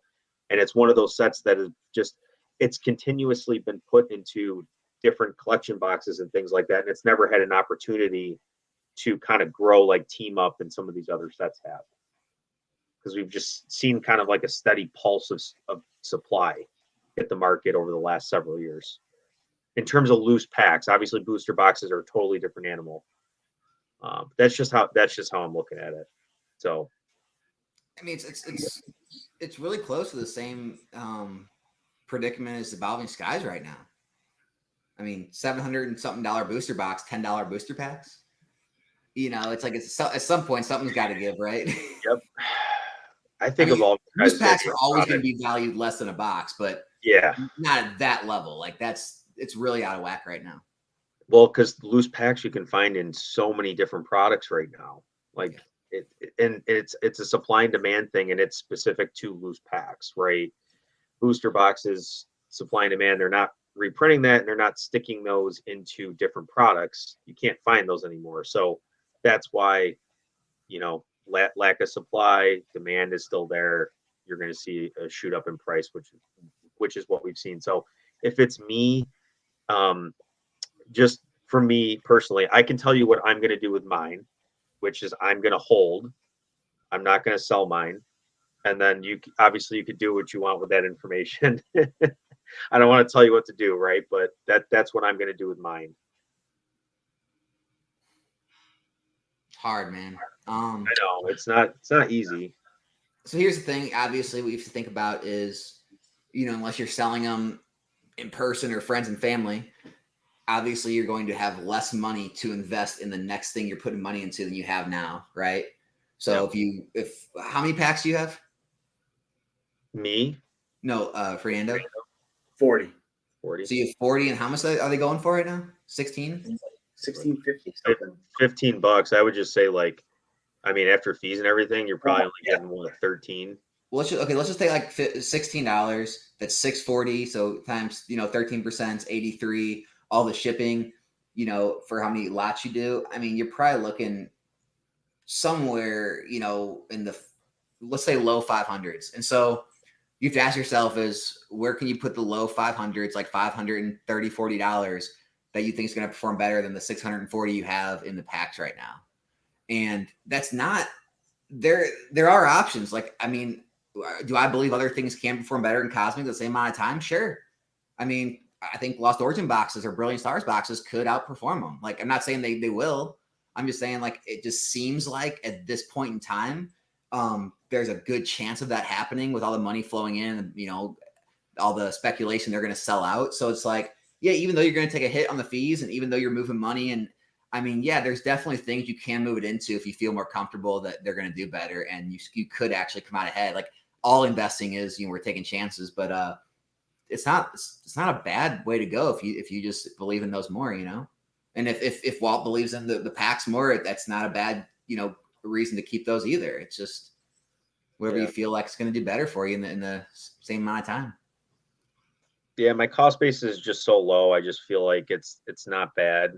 Just, I don't know. I think it's got a lot of room for growth personally, and I don't know.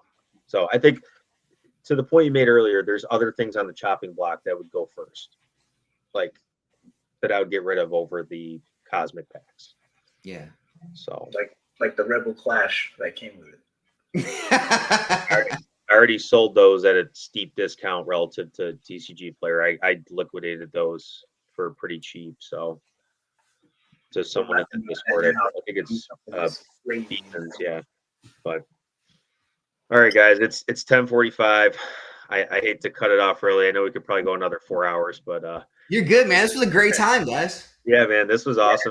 Alex, it was great having you on. Fernando, it was great as always. And I hope we can do this again. This was a really good discussion, and I know I learned a good amount. So yeah, absolutely, anytime, man. Yeah, I had a great time talking with you guys. I love the continuing, new people coming in the hobby, starting channels. Like, it just, it's for a while there, man, it just seems stagnant in Pokemon, where it was like the same channels saying the same things with the same people, and it's just a breath of fresh air talking to a bunch of new people like you guys. So yeah, it's a great time. Awesome. Right. Is tomorrow, you got a Thunderdome going on tomorrow? We're doing packs, man. Next week, not this week. Next week, I got a pretty good box. I got a pretty good box that I got coming that you might want to be involved in. But this week I'll still have packs, normal stuff. I just couldn't get in time. Yes, I have everyone's information linked below, I believe. So check them out, and then try venturing over to Alex's pack break and take a look at it. So cool. All right, guys. Good talking to you guys. All right. Have a good one, guys. Appreciate it. See you.